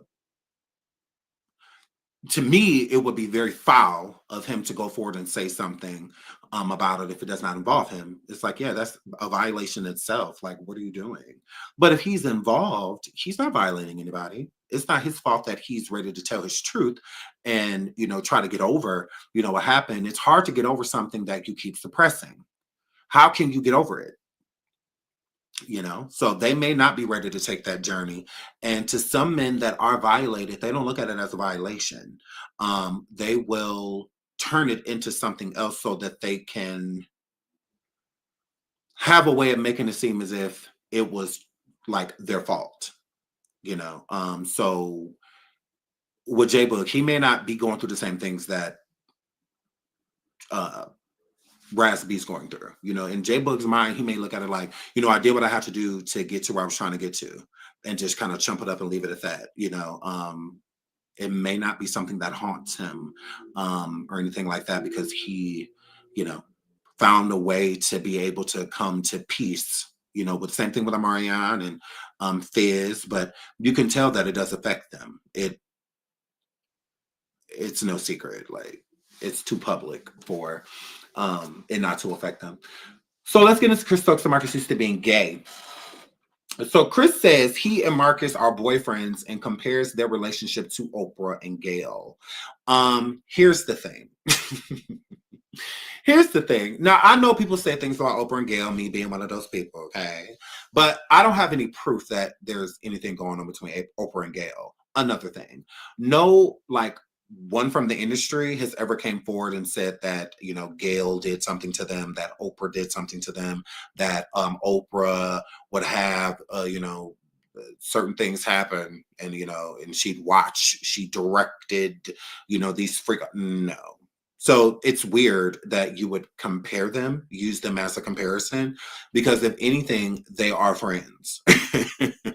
If anything, I will give Oprah and Gayle that. They are definitely friends. It's like, they gotta be, you know, as long as they've been kicking it. So, and then another thing about that too, Oprah and Gayle are close in age. How are you saying that you and Marques Houston are like best friends and brothers and stuff like that? Y'all not near each other's age. You're significantly older than Marques Houston. You met him at 9 years old and you were grown as that's weird that you would be that close to someone that young. So it's like y'all been best friends since he was 9. You were an adult. You were grown. What you and a 9-year-old got to talk about? Because anything work-wise should have been going through their parent, their manager. It shouldn't be going through you and the 9-year-old sitting there at dinner talking about you. Don't that sound weird to you, Chris? You sitting there at dinner with a 9-year-old, and but y'all talking about plans of the future of his career without his parents? That's not weird to you? I would find it very suspect. If I was at a restaurant and I seen a grown man with a 9-year-old, I'm just going to assume that that's like their child or something. Like, I'm not going to think that they're hanging out. What the would y'all be hanging out for? What do you, as an adult and a 9-year-old, have in common? Because if you can bring yourself to a 9-year-old's level as an adult, that means there's something wrong with you. Because if you can play with them, you can come too. But see, a 9-year-old isn't going to be thinking about getting sexual, but an adult will. Yeah. I just find that very so much weird. Girl, that I'm like, so he admits it. You know, he says, you know, according to the internet, according to the blogs and whatnot, that we are boyfriends. And Marques says that what do you say? He says that he thinks that like people on the internet aren't used to seeing two people of the same gender loving each other. Kobe and Shaq. I mean, I have plenty more examples, but I mean, do I need to go on? That there's plenty of examples of men of the same sex loving each other, like a brotherly or best friend type of love and admiration. We've seen it time after time after time after time after time after time after time. What the fuck are you talking about? We're not used to y'all because y'all gay. Correct. We're not used to people being in a closet this long. I mean, that's what it is, because y'all are like gay love. That's not like, no. Y'all are like gay love. And again, didn't nobody say nothing about Kobe and Shaq doing this? You feel me? Me and Jarrell, Houston. So it's like I've been protecting people for a long time. I have nothing to lose. I have no one to fear, and it's tacky. And I don't give a fuck about B2K. Fuck B2K. You know what I'm saying? I am B2K. And And if shit ever gonna get right, niggas is gonna have to come clean. Cause you're not gonna sweep anything under the rug. I was molested by Chris Stokes and Marques Houston, and that's the truth. Period. Nobody said that about Kobe and Shaq. Then no men come forward and say, I was, by Kobe and Shaq, and then that's period. Like, but nobody's saying that. Weird. But nobody's saying that. So, this don't have anything to do with friendship.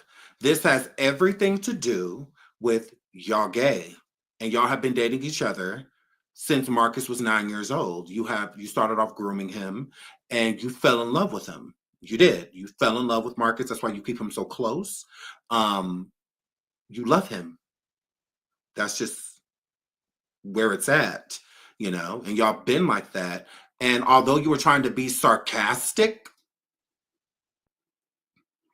it came off as the truth. It really did. Because I don't even feel like that's something that you joke about when you have had the allegations that you have had against you. I just don't feel like it's something you joke about. That's really off-putting to me. And Chris also stated that he don't like talking about stuff like that. He don't want to start talking about things like that. And I did appreciate Marques Houston saying, out of this whole documentary, I did appreciate him stating that that is the problem. And that is the problem. When you talk about something, people have more of an understanding. As a celebrity, because, the thing about it is Beyonce got this problem too, and Jay-Z. They feel like people aren't entitled to their lives. Now, your actual personal life, the things you keep really close, near, and dear to you, no one needs to be. I would absolutely agree. But how can you be out here in elevators? Solange done gave, Jay-Z a 96 piece, inside of the thing, and then just nothing is spoke of it. Like after that, well, it happened publicly. So why not speak on it? You're making it bigger by not addressing it, when if you just address it, you can move on. But you can't move on from it because they feel like, oh, well, if we just ignore it, it's going to disappear. No, it's not. People still to this day in 2024 talk about the elevator event between Solange and Jay-Z. Like, that ain't went nowhere. Like, it's still like, it's just as hot as it was. The story's just as hot as it was from the day it happened. So that's really confusing when it's like, just acknowledge it. If you could, they had a disagreement or say something, but ain't nobody said anything. So, I mean, it's cool, but when it comes time for like Beyonce to get on stage and tell people to go and vote for someone, this is why she gets ignored. She goes to her home state and her whole home state is red, and she was telling them to vote blue. Did nobody in her state listen to her? But if people felt like they knew her better, if people felt more close to her, then maybe they would. Maybe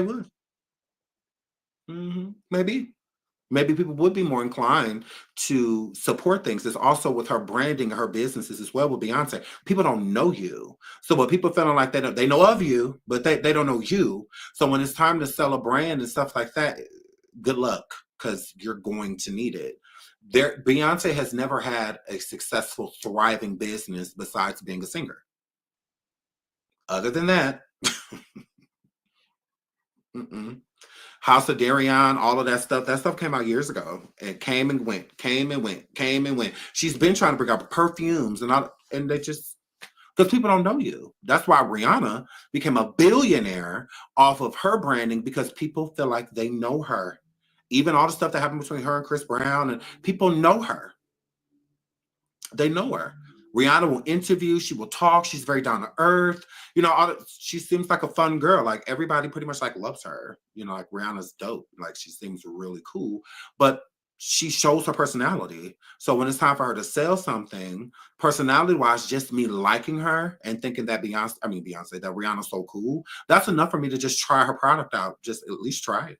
And if I try it and love it, then I'm going to keep on doing it. That's why she's hashtag billionaire status. Rihanna has been a billionaire, and Beyonce's still scratching on the billionaire's door. She's still knocking. They just ain't opened it for her yet. So yeah, and that's the people. The people have not opened the billionaire door for her. The people opened up the billionaire door for Rihanna. That's just what that were. That's just what that were. So yeah, so and I think that Beyonce pushing this image of perfection, although no one's perfect, but I think that's another thing that pushes her back. It's the same thing with like people like Chris Stokes and Marques Houston. Y'all trying so hard to thrive for an image of perfection, like Marques going and have these gay babies and stuff with somebody that ran away with a runaway. I mean, when I was going to prepare his image, that's why I think it's trash that he was showing his kids and whatnot. I mean, no, I don't mind him showing his kids, like that's fine. But like the cover of the documentary or whatnot, it's 2 episodes, but they're like an hour and a half long a piece. This is just part 1. We'll do part 2 tomorrow. Him displaying his children, it's like you cannot use them as like a bulletproof vest. People think that people won't pow because they're putting their kid in the camera. Diddy does the same thing. They use their children as pawns. Like, ooh, don't give me, look, all my kids here. So don't do nothing. They all here. They'll see. You wouldn't hurt one of my kids, would you? Or you wouldn't hurt me in front of my son, would you? But like that be the thing. Like, I'm not going to call you what I was going to call you because your daughter's standing right here. I don't care because her too. As far as I'm concerned, for what you did to those kids, those men and women, you. And I don't care nothing about your kids. Like, I don't care. It'll be no different with me. If I'm out here hurting and harming people and preying on people and stuff like that, my kids, I would understand somebody saying, I don't give a that Sean got his kids. Like, I get it. Because the kids don't have nothing to do with nothing. Like, why implement them in your dirty laundry? Like, to me, that's crazy. So why keep doing that? Like, he puts the children on, like, this not about them. Anything that you were about to talk about, they weren't even born for any of it. They're toddlers. Like, one of them ain't even walking yet. So like, what is the point? Now, I understand him showing them. That's fine. That's not a big deal. But like, don't use them. I think that that's gross. Like, you cannot use them as like a bulletproof vest, like a shield. If you will. Shout out to Dayla. She says, Sean, seeing this interview, do you think they're still messing around? Who? Marques Houston and Chris Stokes? Marques Houston and Chris Stokes are in a full-fledged relationship, and they have been in a relationship for years. You can tell that they are still together just based off of how they treat each other. Marques couldn't stop smiling when Chris walked into the room. Chris couldn't stop smiling when he would talk to Marques, and it gives flirting. Like, it wasn't giving like 2 people having a phone conversation, or 2 people having a conversation. Oh, shout out to Veronica. Thank you so much for the cash out, baby. Thank you, Veronica. Girl, that was very sweet, girl. Thank you, girl. I really appreciate you. Thank you so much, Veronica. So yeah, it gives that they're like in a relationship, and you can tell the energy of 2 people, because you know how 2 people be in a room and they seeing each other, but that I like being in the same room with you and your girlfriend, and the fact that she don't know, and it really turns me on. Mm-hmm. Girl, that's what it's giving. That's what it gives when they in the room. Like, they like giving that, energy. Like, who everybody thinks they know, but they don't. That's what it gives. And watching the it's the same. Marques couldn't even talk when Chris is in the room. He's so used to controlling Marques that when Marques is alone, he expresses himself. We get to hear what he thinks. All of that. But then when Chris come in the room, he constantly speaking over Marques and all of that stuff. It's like, chill. Like, calm down. Like, it's like he's scared that Marques going to say something he's not supposed to say, or the conversation is going in a way to where something could come out that Chris don't want out. Because it's like, ew. Like, chill, like, let him talk. Like, this is about him, it's not about you. But as soon as Chris sits down, it becomes the Chris Stokes show. It's no longer about Marques. Although the whole 2-part or 3-part, however many parts you're doing, documentary, it's about Marques Houston. But Chris comes into the camera, and it's like you barely can hear Marques anymore. Everything is about Chris, how Chris feels, how this was, da. I'm like, girl, I cannot. Like, I'm just like, Chris, shut up, queer. Like, you're so annoying. Right, Nash, they married without marriage. I believe that Miya is definitely a beard, like 100%. Like, it gives beard. Her and Marques, it don't even look like they in love, like nothing. Like, girl, you would think that they would be so like touchy-feely and stuff like that because they just had another baby. So you would think that they were clearly in love with one another. It does not give that. It does not give that at all. So that I don't think that Chris should have said that we're boyfriends, because he did say that. He did. Somebody put words in his mouth. He said that they're boyfriends, that they're lovers. And it's how he says it. How he says it is like, it's true. You know, it's kind of like, ooh, I can't believe I just said that. You know, like, because that's what it is, you know. Quentin Tarver remembers when he was on tour with them back in the day, how Chris and Marques were constantly inside of bathrooms together. They would be in hotel rooms together, alone, you know. So again, Marques was groomed, I do believe that, and turned into a predator. You know, he went from victim to prey. You know, he went to, from a victim to preying on them himself, and was involved in all of that stuff that went down.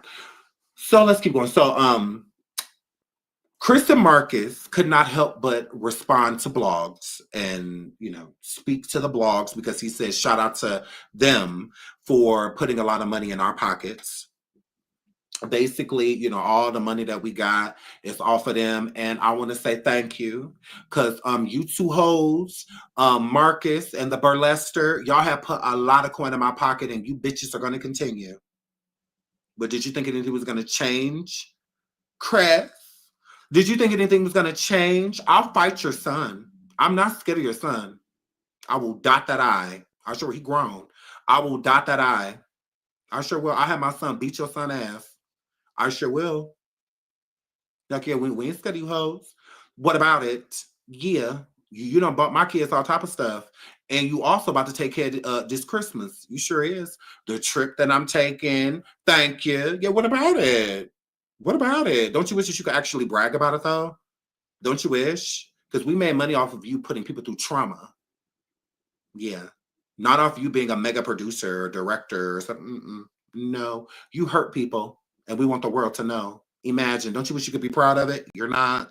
So I'm here, Flip. So that's why he's like, I wish I could tell y'all thank you. Yeah, you can, but y'all don't know me. No, you wish you could tell us thank you, but all of the tea is that you are a horrible person, that you need to be in prison somewhere, that you're going to hell and propane draws, that in hell your eyes will rise.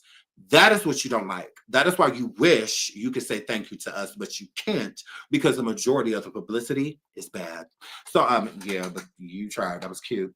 Please hit the like. Please hit the like. Over 800 people in the building still. Thank y'all so much for being here. I love you guys. Please hit the like. So, Chris didn't want to talk about the sexuality and stuff. You could tell, he even said it. I don't talk about this stuff. I don't want to talk about this stuff, because it's true. If something isn't true, talk about it. If I'm really close to someone and someone is saying that, because that's happened before. It's even happened in my own family. Like, it was this guy that was really close to one of my cousins, my male cousins. And then he and we met and we just hung out all the time. This actually happened with two guys. We hung out all the time because I'm amazing. It's like, people love me, people love my energy. So we would hang out all the time. And it got to the point where even my own family was saying that there was something going on between he and I. And I'm just like, no, no, we are just friends. We are just cool. But the reason why people thought that, because no one ever said like, oh, they dating or they can or anything like that. No. But as much as we hung out, people just assumed, because of my sexuality, that there may have been something going on. Like, oh, I wonder if they're doing anything, but it was rumor, speculation. It wasn't off of any like based events to where somebody said like, oh, we saw, them two kissing, or, no, it wasn't, never anything like that. It was just always speculation. That's all. But we would talk about it. Like, when someone would say something, I'd be like, please stop doing that. I'd be like, he is not gay. Don't do that. Like, I am. So if you want to talk about me, that's fine. But like, don't do that to him, because I felt like it would make him like not want to hang out with me anymore if people were going to start labeling him as that. And I thought it was really cool that he could hang out with me and overlook my sexuality, because they don't mean anything. Like, we're just cool. Like, I'm just, like, I'm lit, you lit, I'm cool, you cool, and our vibes, we vibe, like, that's it, that's all. And that's all that should matter, nothing else will matter, So I appreciated that. And I didn't want that to be ruined, by people making up false things, because that's enough to make a person, kind of like not want to be around you, and whatnot, so that people won't think certain things. Like if it's a pretty girl around and they're interested in that girl and they keep hearing stuff about me and him, and whatnot, like, hold on, let me do this. Hold on, let me do this real quick. Hold on. Let me do this real quick, just for the people that's coming in. Hold on. Hold on.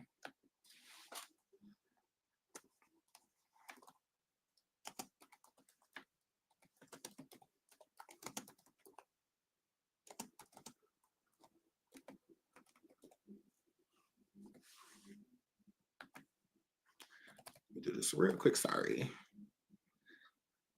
I feel like this will help. Boom. So here, Flip. So yeah, but moving right along. So yeah, I don't want that to ruin what we had, as friends. So I think it's good to talk about it. So that's what I would do. I would tell people, I'd be like, don't say stuff like that. Ain't nothing going on between he and I, da da da blah blah blah. But when it comes to them two, they let the rumors go on for so long that at that point in time, people's minds were already made up. Our minds are made up. Like literally, yes. That yeah, we heard about Jay-Z and we don't. I promise you, if we care, I would have changed the title. All that, we don't care. Like Jay-Z is old. Like he's not news. I mean, he really isn't. Jay-Z don't play about lawsuits. So who's ever filed this lawsuit or anything, good luck to you, because you're gonna need it. Jay-Z is a powerhouse. So good luck, and be telling the truth. Don't Lamisha the situation. To me, that's not breaking news. Like. It's like if a kid came forward and said that they were Jay-Z's kids, that's not breaking news. Like there's been other kids that came forward and said it. And if somebody filed a lawsuit on, this is not Jay-Z's first lawsuit, and it's damn sure his first lawsuit about sexual assault or anything like that. If that's what's going on, literally, Jay-Z and Beyonce were sued by Beyonce's ex-drummer, stating that all type of sexual things were going on, sex spells and sex magic and all of that. Like, her, please, y'all see how far that went? Nowhere. So okay, I guess y'all bored. The Diddy content drying up, so it's like, girl, okay, we'll talk about it. We'll see. Girl, like to me, that's not news. Like it really isn't, but go watch the people that's talking about it, because I'm sure there's plenty of people talking about it. Plenty of people talking about it. Plenty of people talking about it. Go and listen. There's plenty of titles that say Jay-Z and go tap on it. Imagine. It's like me going to somebody's chat that's talking about Jay-Z. It's like, did y'all hear about Marques Houston documentary? Yeah, and we don't give a. That's how I feel. That's where I'm at. That's where I'm at with it. Like if it mattered, we will be talking about it. If it was breaking news, we will be talking about it. Like I could have changed my title. Girl, we don't care. Like I promise you, like we don't care. So yeah. But anyways, So yeah, but with Chris Stokes and Marques Houston, they let it go on for so long that, that's just how people view you. They view y'all as gay, and not just because of y'all closeness, because people have literally said that y'all have let people in front of y'all, that Marques Houston has been a part of sleeping with men and teenage boys in front of Chris Stokes. Like all of that is gay. Mm-hmm. And it's gay on Chris Stokes and Marques Houston's behalf. That's gay. If you are preying on people and you're choosing to do it to boys, you are gay. Mm-hmm. If Chris is letting you prey on boys and watching you prey on them like a porn, or something like that, he's gay.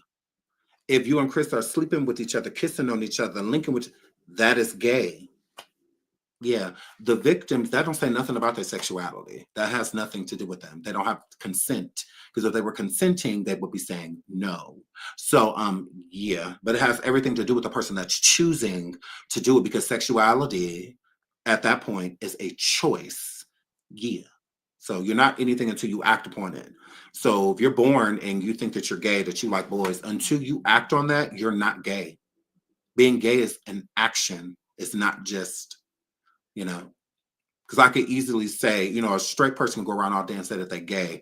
But if a man is sleeping with a woman consistently, all he do is sleep with women, how is he gay? because he wear girl clothes or because he switches or because he's feminine. You know, if he's still sleeping with women, you're not gay. But as soon as you touch the same sex, you are gay. Correct. You're gay. You don't get to go back. Even if you go back to sleeping with women, you are gay that's sleeping with women. That's just what that word. So it's the same thing with Marques Houston, because he gets with Miya, you're still gay. Like that doesn't change anything because you married her and popped some kids in her. I have kids too.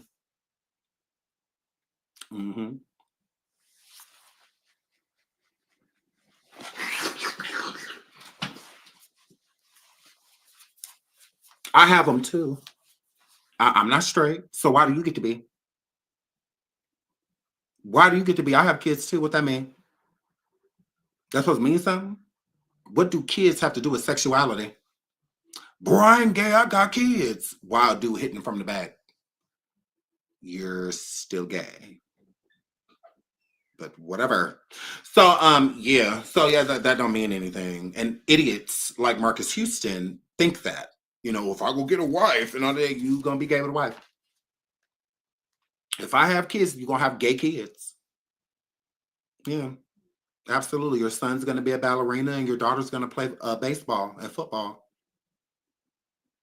Correct. They're gonna switch names on you and you're pressed. Did nobody say you're gonna have no gay kids? Because that's all they is. Your kids are gay. Both of them. Me and your kids is gay. Yes. You're raising a stud and a fairy. So yeah, that's what y'all get. Oh well, ho ho ho. So yeah, that's what it is. Are y'all kids gay? Yeah, that's why you're supposed to have children, because you just want to. Yeah. Y'all kids gay. Baby love, you still gay. So yeah, that's just what that word. So yeah, so Chris, I'm gonna talk about sexuality. Chris said Michael Houston was his bestie, and I was confused by this because Chris said that which Michael Houston is Marques Houston's father. He said that he was his bestie, but Marques said that he was like his son. So it's like, which one is it? Which one is it? Which one is it? And then to add insult to injury and make things worse, Chris Stokes bragged about how Marques Houston's father, Michael Houston, took him to his first strip club. Girl, just for Marques, well, you know, when Chris talked about it, you know, he tried to make it seem like, you know what I'm saying, like, you know, he liked girls, right? But that's not the case, because Marcus's father, Michael, said that Chris didn't want to be there. He didn't feel comfortable. That they had to leave the strip club early because Chris was not comfortable. Like, he didn't get no lap dances. He didn't want no lap dance, you know, or anything like that. I said, yeah, ain't no little boys in there.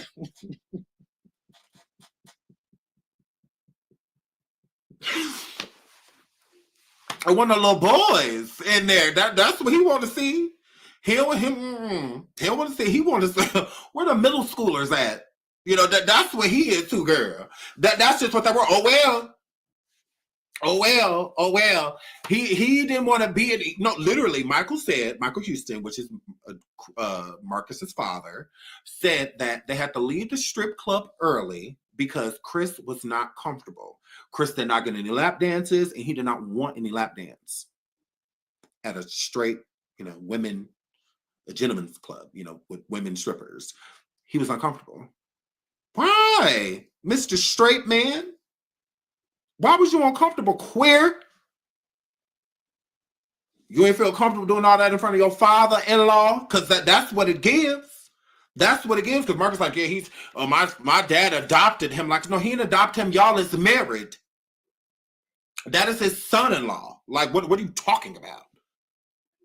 I'm like, you got your damn nerve. That's his son-in-law. Because Marcus' father took him to Chris Stokes. That's how Chris Stokes got Marques Houston. His father, not his mom. That's what I'm saying. His mom is very so much, God rest her soul, but she was giving a little piece of Tokyo Tony, unfit. Girl, she was giving a little piece of Lamisha, girl. Because I'm like, what if she was giving a little piece of Hagua? Because, girl, because I'm like, well, where was she when your father brought you to Chris? Like, she just seemed non-existent.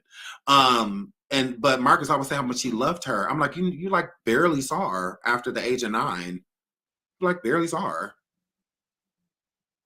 literally. And the only reason, because he wasn't even like there when she passed from cancer, like, because he was touring and whatnot. So obviously, when they said that she ain't got much time left, he went to her. But like while she was sick and all of that stuff, he was on tour, and I was like, he wasn't even around her because Chris would not allow them to be. He would not allow them to go home to their families and stuff like that. And there's also something that B2K used to complain about how they never saw their families, like because of what was going on. Again, he didn't want them to be broken because it's easy for a family to do that. Like if you're being violated and you away from your family, it may be a little harder to say over the phone. But when you get in front of them, whole nother story. His mom passed of cancer, Marcus's mother. Yeah, so I mean, but when you're in front of them, it's different. All it takes is a hug for you to break down. Somebody that loves you and cares about you like a mother, father, aunt, uncle, sibling, somebody that you would normally confide in. That's all it could take sometimes is a hug for you to just break down and just be like, and your family be like, oh my God, what's wrong? Like, are you okay? And then it's like, now you got to dig, now the family's going to dig. They want to know what that reaction's for, and sometimes a person will lie and be like, oh, I just missed you, whatnot. And then, but a parent knows when you take care of your kids, when you with your kids every single day, they cry. Just like when they babies. They hungry cry. They tired cry. That they want to whoop and cry. Because sometimes they just scream, just cry. Just because they don't want to be in their playpen no more. They want to get out the crib. They don't want to take a nap. They don't want to do nap time. So they just being there just screaming just because you open up the door and they just quiet. They just staring at you. So, but like you can tell. And so when your kid, has a hurt cry, you're gonna dig. You're gonna be like, what's wrong? I don't want to hear nothing. I don't want to hear that. Do not say nothing. What is wrong with you? Like, because you can, so a good parent is gonna know. Somebody that is with their kid consistently, they're gonna know that something's wrong. And they're not gonna take no for an answer. They're not gonna take a half story. No, you're gonna tell me what's wrong, and you're gonna tell me right now. Because most parents, like good parents, want to fix it. They want to, if they have to go into protection mode, they want to go in protection mode. If they got somebody up, they want to up them up. Like if they, like whatever they got to do, however I got to act, let me know how I'm supposed to act. Because I ain't got time for, am I wilding? Like what is going on? So most parents get really defensive immediately about that. So it's better to keep your enemy close. So Chris would keep the members of B2K and whatnot there for his protection, so that he didn't have to worry about them spilling the beans or saying anything to their friends and family. And then distance creates the whole divide and conquer. So if he's trying to divide them from their family so that he can conquer them, then there's no better way than keeping them close to you, showing them that I run you. Because if they want to go home, because they didn't go home for like holidays or nothing like that. Like B2K, immature. No, when they were touring, and even when they weren't touring, they lived with Chris. Mind you, all of them lived with Chris, including Quindon. Yes, Janae. Janae moved with Chris when she was a little girl. I believe he said, what was she, like 5 or 7? Because her sisters were in a group called Girl. And Janae was way too young to be in the group. And he ended up putting her in the group anyway. And then he ended up cutting her from the group because it threw the aesthetic off. Her older sisters, and then it's her, and she looks like this little girl. So although they try to make her look older, it didn't work. So they're just like, okay, well, yeah, you got to go. So, but yeah, she was living with Chris Stokes as a toddler. Same thing with Marques Houston. Hold on, let me play this video real quick. Hold on.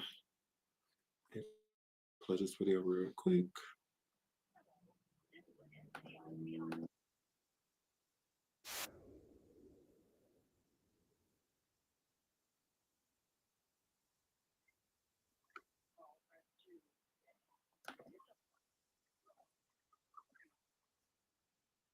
So it's like I've been protecting people for a long time. I have nothing to lose. I have no one to fear, and it's tacky. And I don't give a fuck about B2K. Fuck B2K. You know what I'm saying? I am B2K. And if shit ever gonna get right, niggas gonna have to come clean. Cause you're not gonna sweep anything under the rug. I was molested by Chris Stokes and Marques Houston, and that's the truth. Period. And that's the truth, and you can say that. So I just think it gets kind of messy when you got to put other people's truth out there. I don't think that's your place to judge other people. Well, my truth is the fact that Chris Stokes had me and Jarrell Houston. Hold on. Sorry, that was the wrong one. I'm gonna play this one. Sorry. Going on radio overseas and in New York saying I have bipolar and that I take pills. Answer that question, because it only came from one place. Because right now I'm upset. And I'm affected. And I've been affected since I was 13 years old, Marques Houston, since I came to live with y'all. So do me hold on. Let me get it out, and I'm gonna let you. He says, since I was 13 years old, since I came to live with y'all, he got all of them at very young ages. Very young. So he was 12, 13, and mind you, B2K didn't come out until they was a little bit older. So they was around like 14, 15. You know, it's when B2K really started to like pop. But before that, Chris had already had these boys. So this stuff was happening before they blew up. It didn't start happening after they gained some success. So that's why it was very important for him to keep them close to him and protect it, because all of the things that he was promising them hadn't come true yet.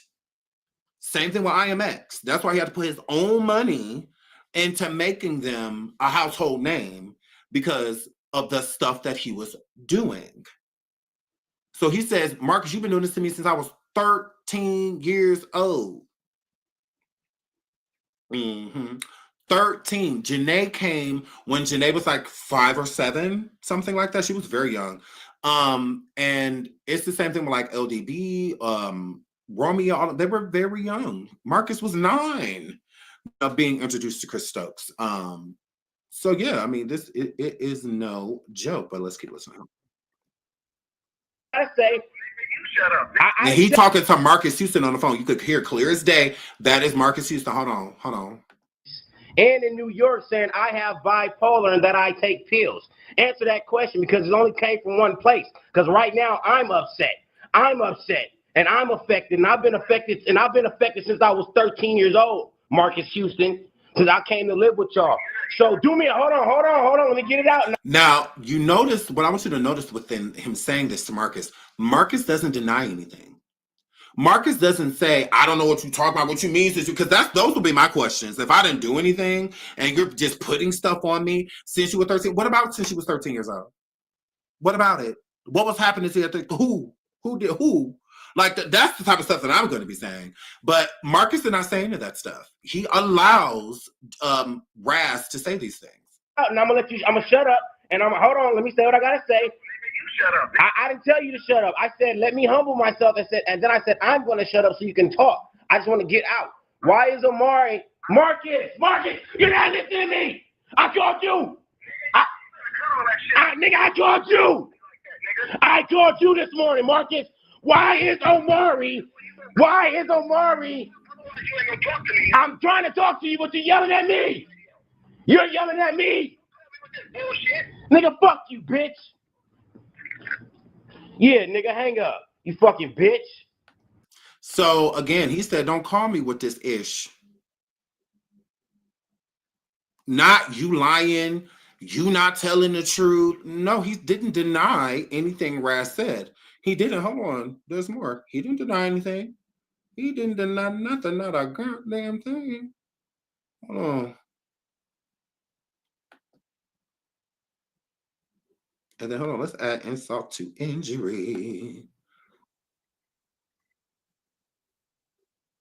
Okay, I'm annoyed by that. I don't know if it's doing this because of that. Okay, so this is him talking. Marques. Raz talking to Lord. Sorry. Okay, so this is Raz B talking to Marques Houston's father and sister. Let's get into this video real quick. Oh, what? That means a lot to me. That's all I'm saying. Well, I can't say I'm leaving because I'm saying my loyalty lies with my brother, And your brother's loyalty lies with Chris Stokes. I know it do, but I still got to. And I respect that. And I respect that. And that's I was just calling you out of respect. You know what I'm saying? Out of respect. But I tell you. You know what I'm saying? If you want to, they ain't gonna get in the room and say in front of my mic, he ain't gonna say in front of Michael he did that shit. He ain't gonna say.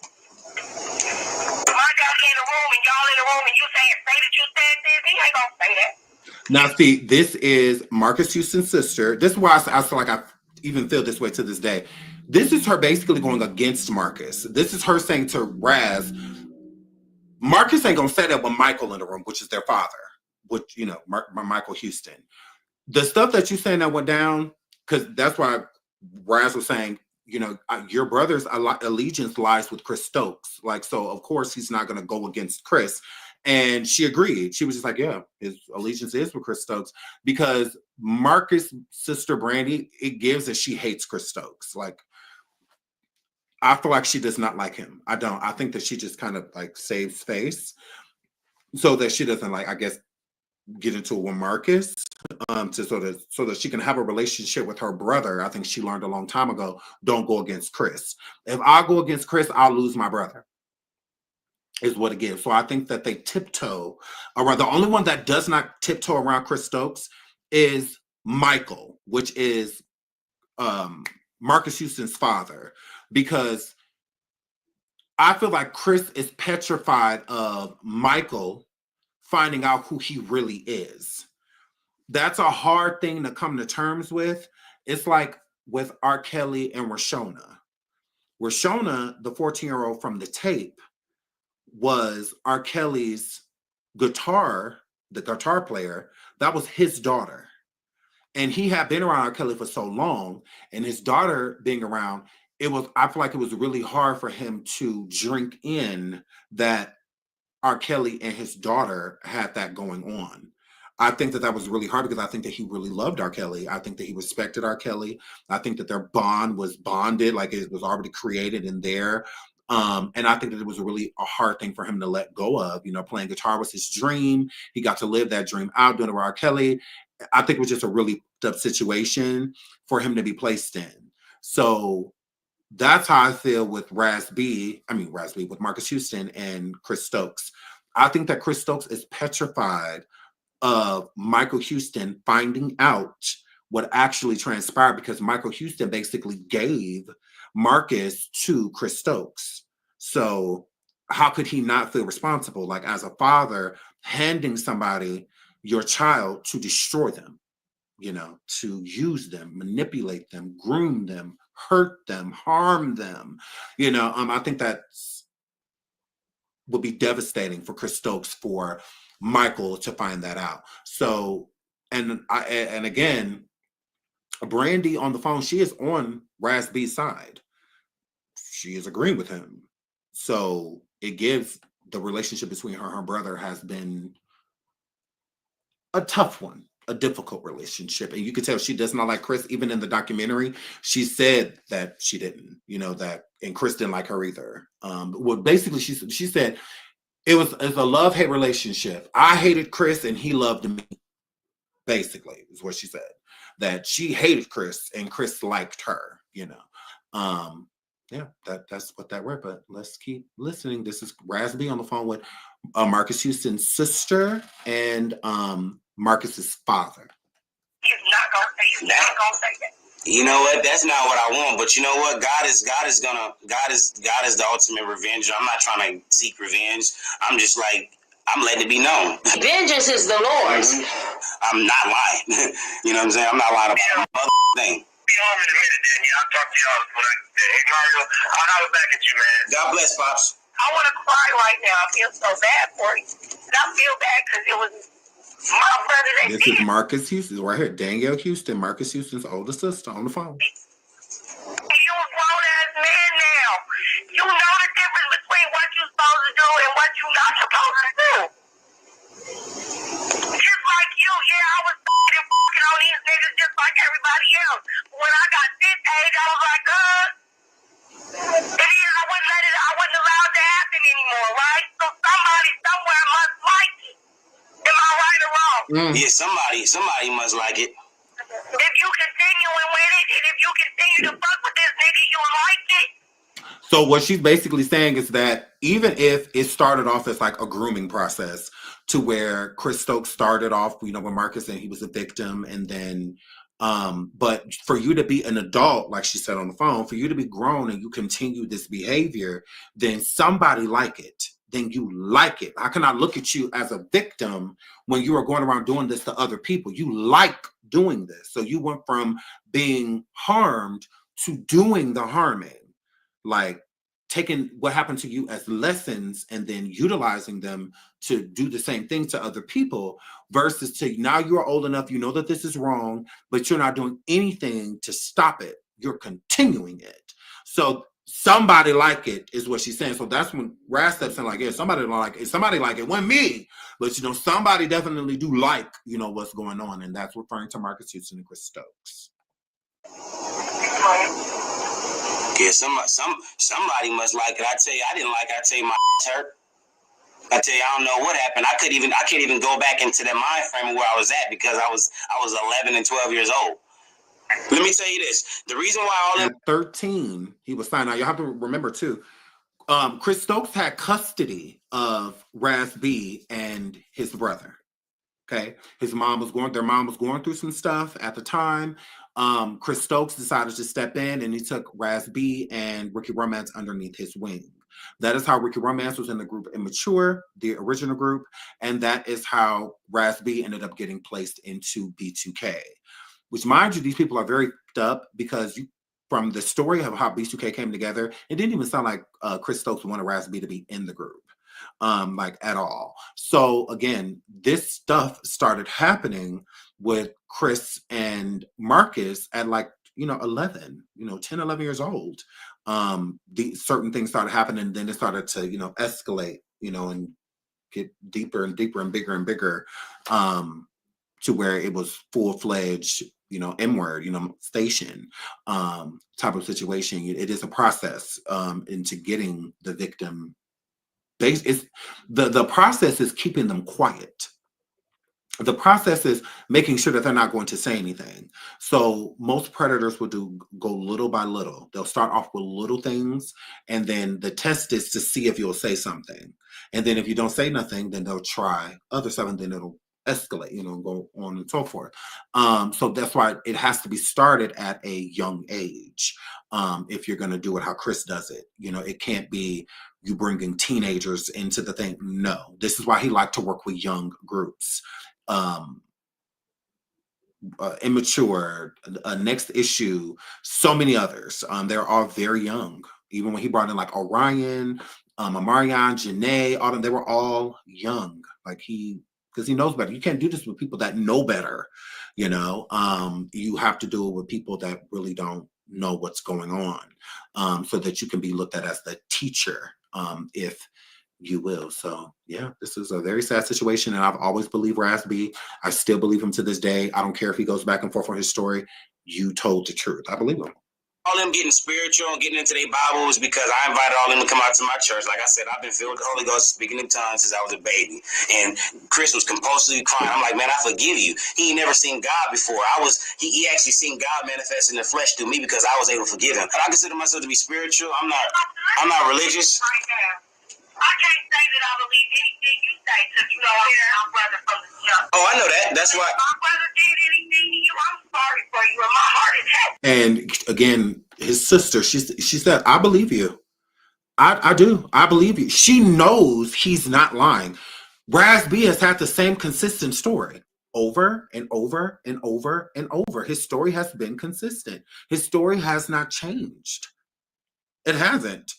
If he talked about it right now, he'll talk about it in the same way. The same way he would talk about the same things, the same characters, all of he been saying this stuff, he's damaged. Not everybody can handle it. Not everybody's going to be like Namaste, like Amarion and the others that can suppress it and leave it there. He's not that type of person. So with him saying like, I'm anointed, I've been speaking in tongues since I was a kid, that means that God is all over him. So God is not going to allow him to lie to himself and nobody else. God is going to pull the truth out of him, whether he wants the truth to come out or not. You know, that's the whole point of being anointed, letting another spirit live through you. And that's what it is. That's why I think Rasby has such a hard time keeping the secret, because he don't want to. The secret has destroyed him. So what's the opposite? The opposite is saying something, because then hopefully you can heal. And he didn't get a chance to do that. He still hasn't healed. Still hasn't. Crazy. Still hasn't healed.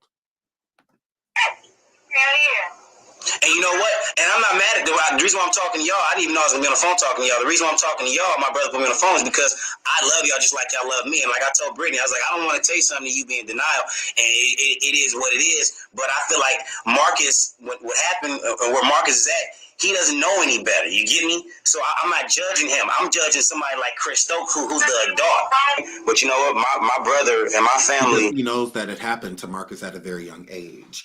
But let's keep going. So Chris tried to claim the Kardashian success. Basically said that he put the Kardashians on the map because Kim had back in the day modeled these gross jeans, these gay jeans that he had made. And that my girl, gross. Clearly he did not found the Kardashians. He tried to literally take responsibility for them, like Chris Stokes in the documentary. He tries to make it seem like he founded the Kardashians. I said, no, Ray J did that. Ray J did that, not you. That tape put them hoes on the map, not those jeans. That was cute, though. So, yeah, you tried. You're definitely not responsible for that. So, Brandy was signed to a demo deal to him back in the day. So, before Brandy ever got signed, before anybody ever knew who Brandy was, she was working with Chris Stokes first and Ray J. They were both working with Chris Stokes. And the demo deal that he had Brandy signed to, no one would sign her. So he didn't have her signed to an actual label. It was just more so we're going to put a small project together, and then we're going to take that project around, the demo that we're going to put together, and then hopefully a record label likes it, and then they'll sign you, and you go from there. Nobody would sign Brandy. Now, think about how much of a powerhouse Brandy is. How many #1 singles Brandy done had, the show Moesha. I mean, the list just goes on and on with Brandy's accomplishments. The first Black princess with Disney or anything like that. There's been nobody Black a princess before Brandy. Brandy was the first Black, not only Cinderella, but the first Black princess on film. Correct, she did that. She did that. Shout out to Brandy. Absolutely. Yes. She was the first Black princess on film, like the first. Nobody, no Disney princesses, but she was the first one. Shout out to Brandy. So yeah. So she has all of these amazing accomplishments. The reason nobody would sign Brandy was because of Chris. His reputation, again, he the one that be some boys. He the one that be feeling on people churn. We don't want nothing to do with you. Go away. No, yeah, she could carry a little tune. Yeah, we want to hear that. Get out of here. So nobody would sign her. So Chris introduced her to the same woman that took another group away from him, which was, I believe, Next Issue. And she got Brandy signed immediately. Brandy got signed immediately. We got I Wanna Be Down, and the rest is history. She got Brandy signed immediately. Like, immediately, because she's super talented. You know, so it's like, how does Brandy not get signed? I Wanna Be Down was one of the biggest songs like that year. And then she did the remix with all of these heavyweight rappers, Queen Latifah, MC Lyte, Yo-Yo, you know, all of them jump on the track or whatnot. How does that person not get a deal? And then what makes it worse, the same, because he took Brandy to Atlantic and Atlantic said no. She took Brandy to Atlantic and Atlantic said yeah. What's the difference? Chris wasn't involved. That's the only difference. Same thing with Janae. Marcus asked Chris, do you think Janae would have been as big as she is if she would have stayed with you? Chris said no, and I'm glad he did say no, because Chris did not focus on his female act. Seven Streeter was in a group and signed to Chris Stokes back in the day. She was in a girl group before she got into Rich Girl, because that was the second girl group that Seven Streeter was in before she went solo and just, you know, kind of just stayed that way. And Seven Streeter, not only is she gorgeous, she's an amazing songstress. Like, that voice is out of this world. Shout out to Chris Brown for doing so much work with Seven, because she needs to be heard. Like, that woman is way too talented. She is very so much underrated. Huge star. Yes, TG4. And then and that group really didn't go anywhere. They had that single Virginity, which was gross. That you got these teenage girls thinking about virginity. Like, why? So much other stuff they could be singing about. You want, like, whatever. So they didn't really go anywhere. But that's what he did. Brandy said to Chris before she blew up, why don't you focus on me instead of focusing on so much on Immature, because I'm like the biggest star you have. And I don't feel like Brandy was being conceited when she was saying that. She knew her talent. She's like, I am that girl. Like, stick with me and you'll go far, because she was a background singer for Immature. Brandy sang background. And she was just like, you know, why don't you focus more on me? You know, because, you know, I'm like one of the biggest stars you have, you know, whatnot. And she was telling the truth, because look at how massive Brandy became, you know, after she left the TUG camp. So I don't feel like that was her being conceited, because she told the truth. Look how big she became. You know, I see if like Ray J had said that, you know, or somebody. No, it's Brandy, and she knew her worth. Like, I can sing, I am next. Like, I am next up. Like, you need to focus more on me. And I think it's the same thing with Janae. Chris did try to get her a deal. She was signed, but they did ended up shelving her. But he didn't do anything else after that, because there was nothing that Janae had that he wanted. If Janae was a dude, he would have put his best foot forward. Yeah, if she was a teenage boy, oh, he would have. You see, when Immature didn't get signed, you see what he did? He took his own money, put an album together for them, and got it out there. Did what he needed to do to turn them into a household name. He could have done the same thing for Janae. He could have done the same thing for Brandy, but they're women. He could have done the same thing for TG4, Seven Streeter. You know, he could have did the same thing. He didn't do it for them because he's a big old queer. And, you know, they're not young boys. So he truly had no interest, because that was the main people he worked with. I feel like he only worked with women, one, to throw people off, and two, because he had people like Taz and whatnot who were lesbians and wanted their crop of girls to come through, you know, so they could choose what girls they want. You know, the boys was becoming boring to Taz. And so I feel like she, you know, wanted some females in there. So here come Janae and her sisters and, you know, whatnot. That's how I look at that. But yeah, I found that crazy. So let's get into Miya before we get out of here, because we've been here for 2 hours. So yeah. So let's get into Miya. So Miya admits that she is a runaway. Okay. Now, Miya Houston is Marques Houston's wife. They now share 2 children. Miya is the name that she gave herself after she ran away, because her real name is Miyana Dickey. Okay. She says that she ran away and her foster parents finally gave in and let her stay with her grandmother. Then why is this still up? If your foster parents gave in, Miya, and let you stay with your grandmother and let your grandmother have custody of you, why are you still missing in Oregon? Why, girl? Yeah. Last seen August 6, 2016. Circumstances: Miyana's birth mother, Paula Harris, lost parental rights in California, and Miyana was adopted in California 2012. So here's my thing. Why would social services allow Miya to go back around the same woman that lost parental rights? So she lost all her. It's the difference when CPS is in your life, but when you lose your rights to your kid, it's like, what the did you do? Because damn near every state is a woman's state. And most judges is going to do everything in their power to keep the mother with her children. So what the that Paula, Mia's mother, who was at her wedding and all of that, so she's still very so much in Mia's life. What did you do to lose not only custody, but rights? Because losing custody, you could get your kid back. You know, you could fight and get him back. When you lose rights, there's no chance in hell of them being back in your, of you having guardianship over them again. That it's a wrap. Like it's pretty much permanent with that. And also with that, if you are not given to a family member prior or during, like right after the parent losing their rights, then you're usually not allowed to be involved with the family at all. Okay.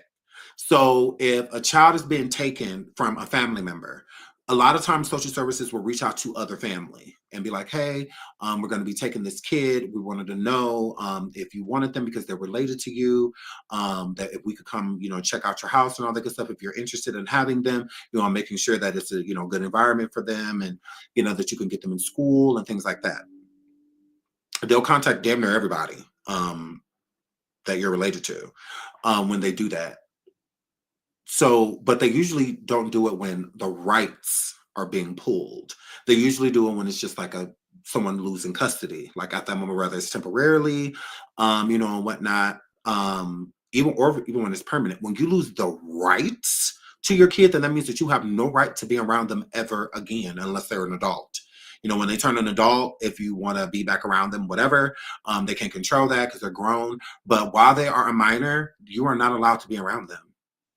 So when Miya stating that she did run away, she said she was a runaway, and that she ran away to her grandmother's house, and her foster parents ended up giving her grandmother custody of her. She said her grandparent, my foster parents finally gave in and gave my grandmother custody. Then why is this still up? Why are you still missing? Why are you still missing? Now, I got her removed out of the missing children. Now, there's a missing children website. I did get Miya removed from that. I did. And I used her marriage pictures and her original social media before she changed her name to Maya or Miya, whatever you want to call it, while it was still Miyana. I sent that. So they removed her from it. I got her taken off that list, not her. But she is still missing an organ because this report was made by her foster parents, the same people that she said gave her grandmother custody, which foster parents are not allowed to do that. They're not. This is a court thing. Her grandmother would have had to take them to court, which is a high probability that the judge would have probably said no, because this is what family does. How would the judge know that the grandmother was not filing for custody or trying to get custody of Miya just to give her back to her daughter, the person who lost parental rights? Because Mia's mother is not supposed to be near her. Now that she's grown, she can be.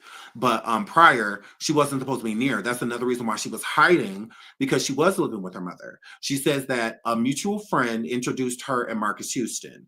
Marques Houston had the audacity to say that he did know Miya before she turned 18 and whatnot. And he was in a serious relationship when that happened, and it wasn't with Miya.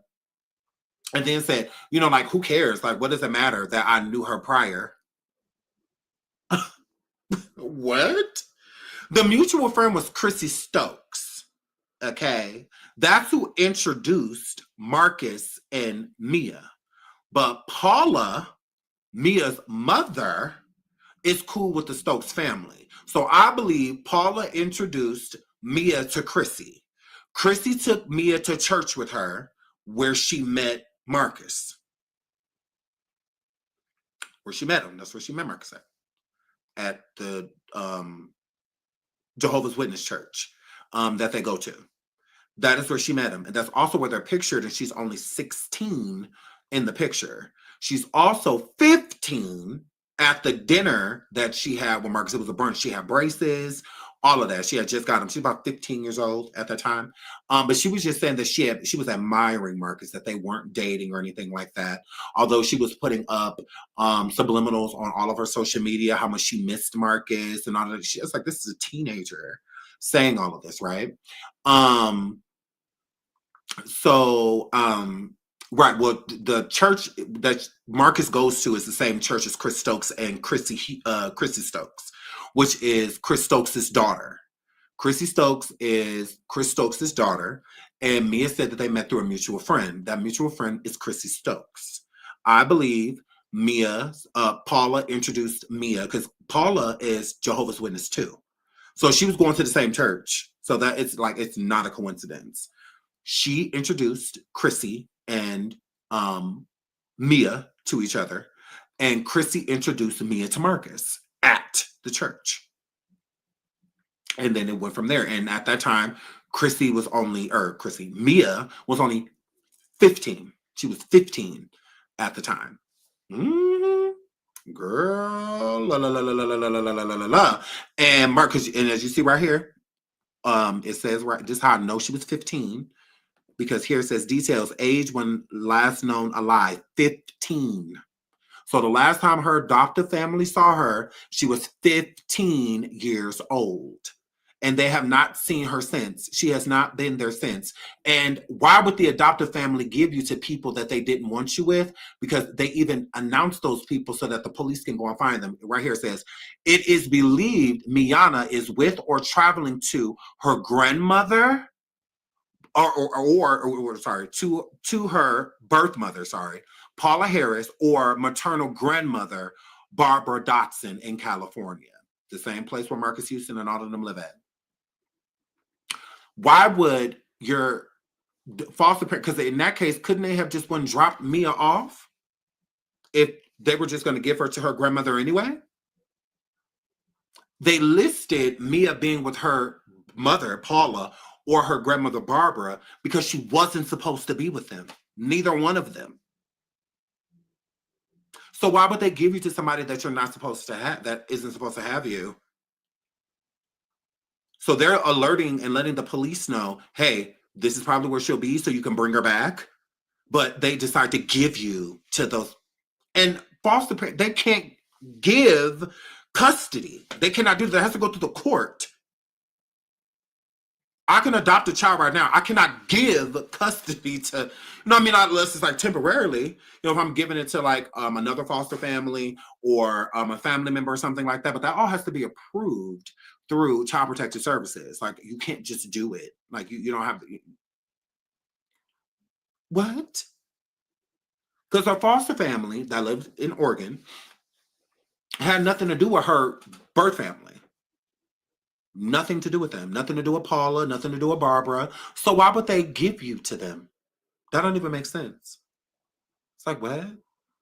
Marcus said that he does not care that people found out about him and Miya knowing each other prior to her. And he doesn't care that people say like, oh, well, you knew her as a teenager. Why would you basically like groom her and wait until she turns 18, 19 and marry her? Like, why would you do that? And whatnot. I also don't like Marcus Houston's brother because Marcus Houston's brother says that we are jealous. Correct. Anybody that has a problem with Marcus dating somebody 20 years younger than them is because they can't do it. That's literally what his brother said. Brandon Houston. Mm-hmm. He said that we jealous. Mm-hmm. Y'all just jealous because y'all can't find somebody that what? Jealous? I said, are you serious? I'm like, oh, I hate your whole family. I'm like, yeah, your family is trash. Marcus Houston's family is trash. They have no problem with it. They think it's just fine. Shout out to Just Me. Thank you so much for the super sticker, sweetheart. And shout out to Just Me for becoming a member. Shout out to you, sweetheart. I think I read that. Yep. Shout out to Queen T as well for the super sticker. Thank you so much. She says, dye his eye like the Dalmatians. I know that's right. Shout out to Queen T. King. She says, sounds like other members have Stockholm Syndrome and don't want the truth out of fear of ridicule. Yeah, I would definitely say out of fear of ridicule, but mainly I just think that that they want to move on. In my opinion, I think that people like J Boog and Amarion and Fizz is like whatever happened, let's just I just think that they want to forget. You know, I don't think that they want to be like reminded them, because then they have to truly deal, you know, with their emotions and stuff like that. And I don't feel like they want to do that. I don't. I think that Omarion would rather do yoga than, you know, talk about what happened to him. I just think that they just want to move on from it, is what it gives. But there's healthier ways of moving on. Another thing that annoyed me with Marques is that he was definitely jealous of B2K, and he was definitely jealous of Brandy too, but mainly B2K. He says that during the first Scream tour, or with the second, well, technically, because B2K did the first one and the second, yeah. So when Immature came onto tour with them, Marques felt like, you know, B2K was popping. You know, they were live, they had a whole bunch of energy, the girls was going crazy, like they were really big, you know. And Marques wanted that same momentum. He wanted to be like B2K. It's like, you came first. So if anything, wouldn't B2K be like mocking y'all energy? Like, how are you jealous of them? Like, what? And you could tell he was jealous. This is why I say he was jealous, because he tried to blame it on Romeo, the reason that Immature broke up, or IMX. He said because Romeo wanted to more sort of like rap, you know, all of that, and LDB wanted to work like a regular job. All that says to me is that they weren't getting any money. That's all it says to me. If LDB would rather go work a 9 to 5 than be on tour, he's not making any money. He want to go work that 9 to 5 so that he could go make some money. If Romeo wanted to move on and venture out and basically be like solo and, you know, try to put his hat in the ring when it came to like rapping more, you know, and stuff like that, it gives that he wasn't making no money. Like, I want to do something that's going to benefit me. Like, this isn't benefiting me, you know? So it's like, it's what it's giving. The only person that was benefiting was Marques Houston, because he is dating Chris Stokes. Like, you're sleeping with him. Like, that's your man. So of course you're going to reap all the benefits. You know, you're going to have really nice things and all of this stuff because you're his lover. He's not giving you these things because you've earned them, because he has. Marques earned them, and every other group member, B2K, all of them, they all earned the lifestyle that they were supposed to have. They just didn't, because Chris Stokes was siphoning and, you know, taking everything from them and giving them bare minimum instead of giving them what they had earned. So with Marques, of course he's gonna have a nice car. Of course he's gonna have a nice house. He is that's your man. Like, you with him. So we're not going to get any of those benefits, but you are. You know, you're going to get benefits on benefits on benefits on benefits on benefits. You know, but when it comes to us, you know, we ain't getting none of that stuff. You know, that's all you know. And of course they didn't want to say anything. They didn't want to be jealous or spiteful. So they kind of just let him do his thing.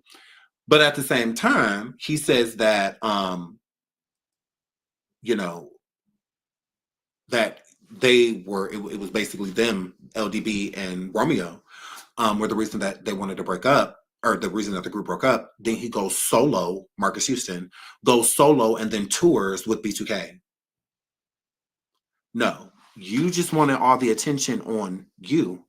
That's it.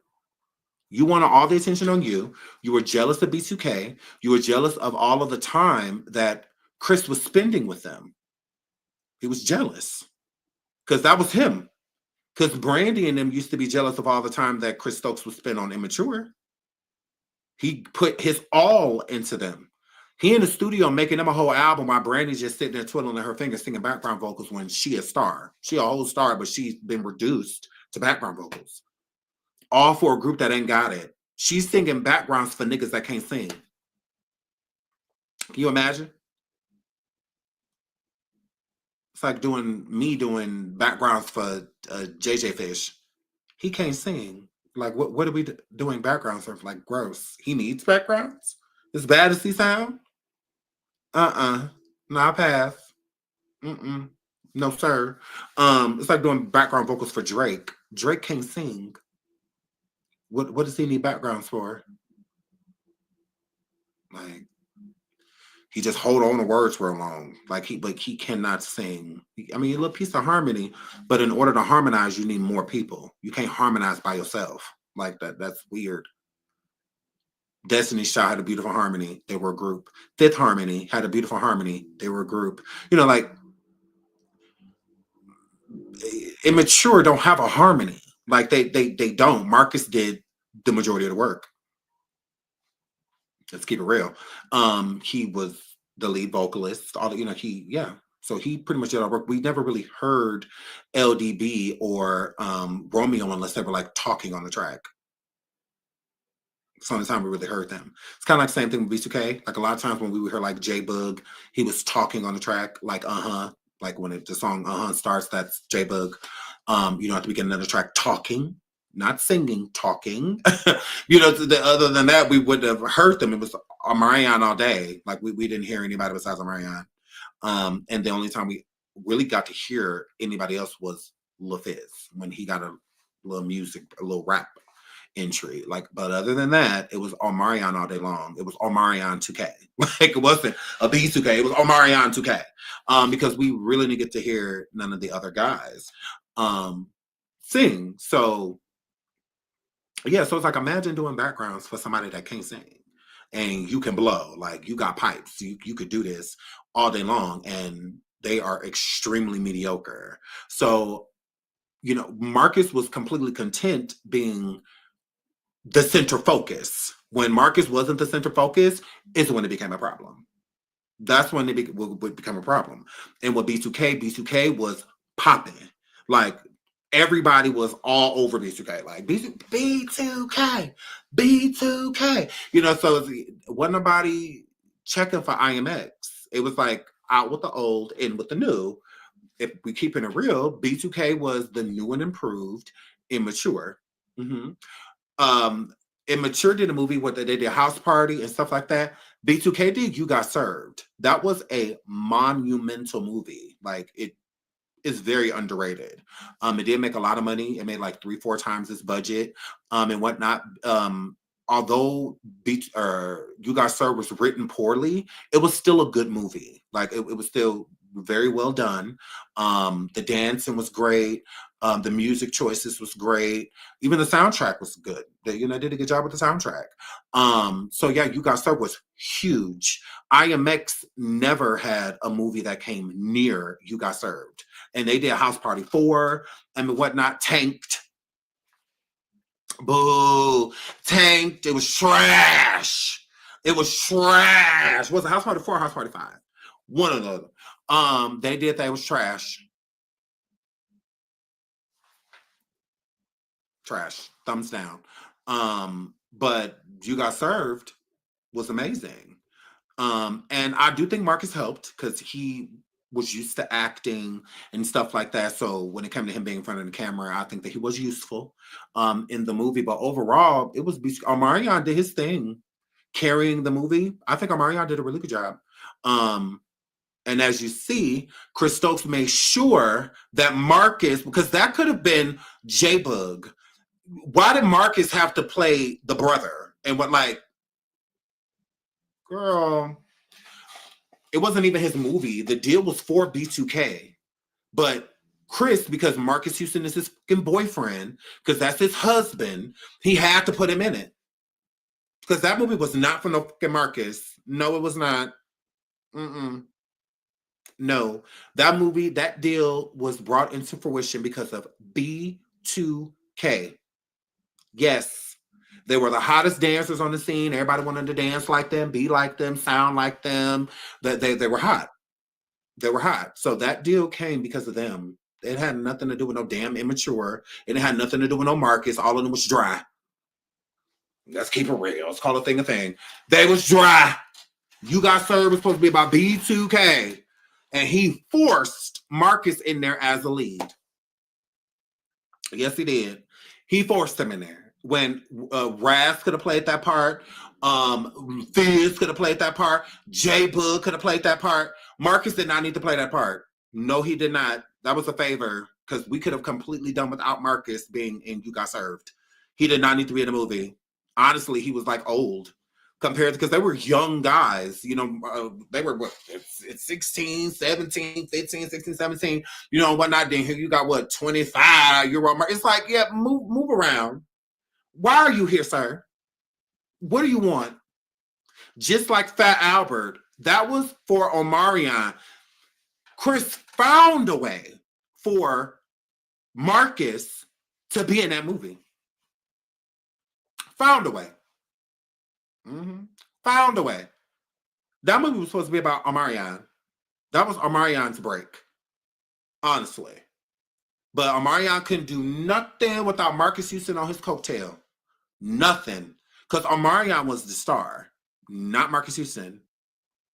Let's keep it real. Let's call a thing a thing. Fat Albert was not supposed to be about no fucking Marques. Ew. Like, that's why he played one of the side characters. Omarion had more of a role in that movie because that's who it was for. Like, that role was for Omarion. But Chris found a way to get Mark to steal. It's like, can Omarion do anything by himself, please? Like, can Omarion do anything alone? It's like they were like Siamese twins. It's like every time you see an Omarion, even in the public, you could even pull up pictures on like red carpets and stuff like that. Anytime you pull something like that up, it's Marques Houston. Marques Houston and Omarion. Marques Houston and Omarion. Marques Houston and Omarion. It's like, girl, this is trash. But I have to get out of here. I love you guys. I will be back tomorrow. Thank you all for all the super stickers and super chats and all that good stuff. I'm sorry I have to run. I will get up with y'all tomorrow. Okay. To the next show. I love you guys. Okay, I have to get out of here. I'm sorry, I have to run. I love you guys.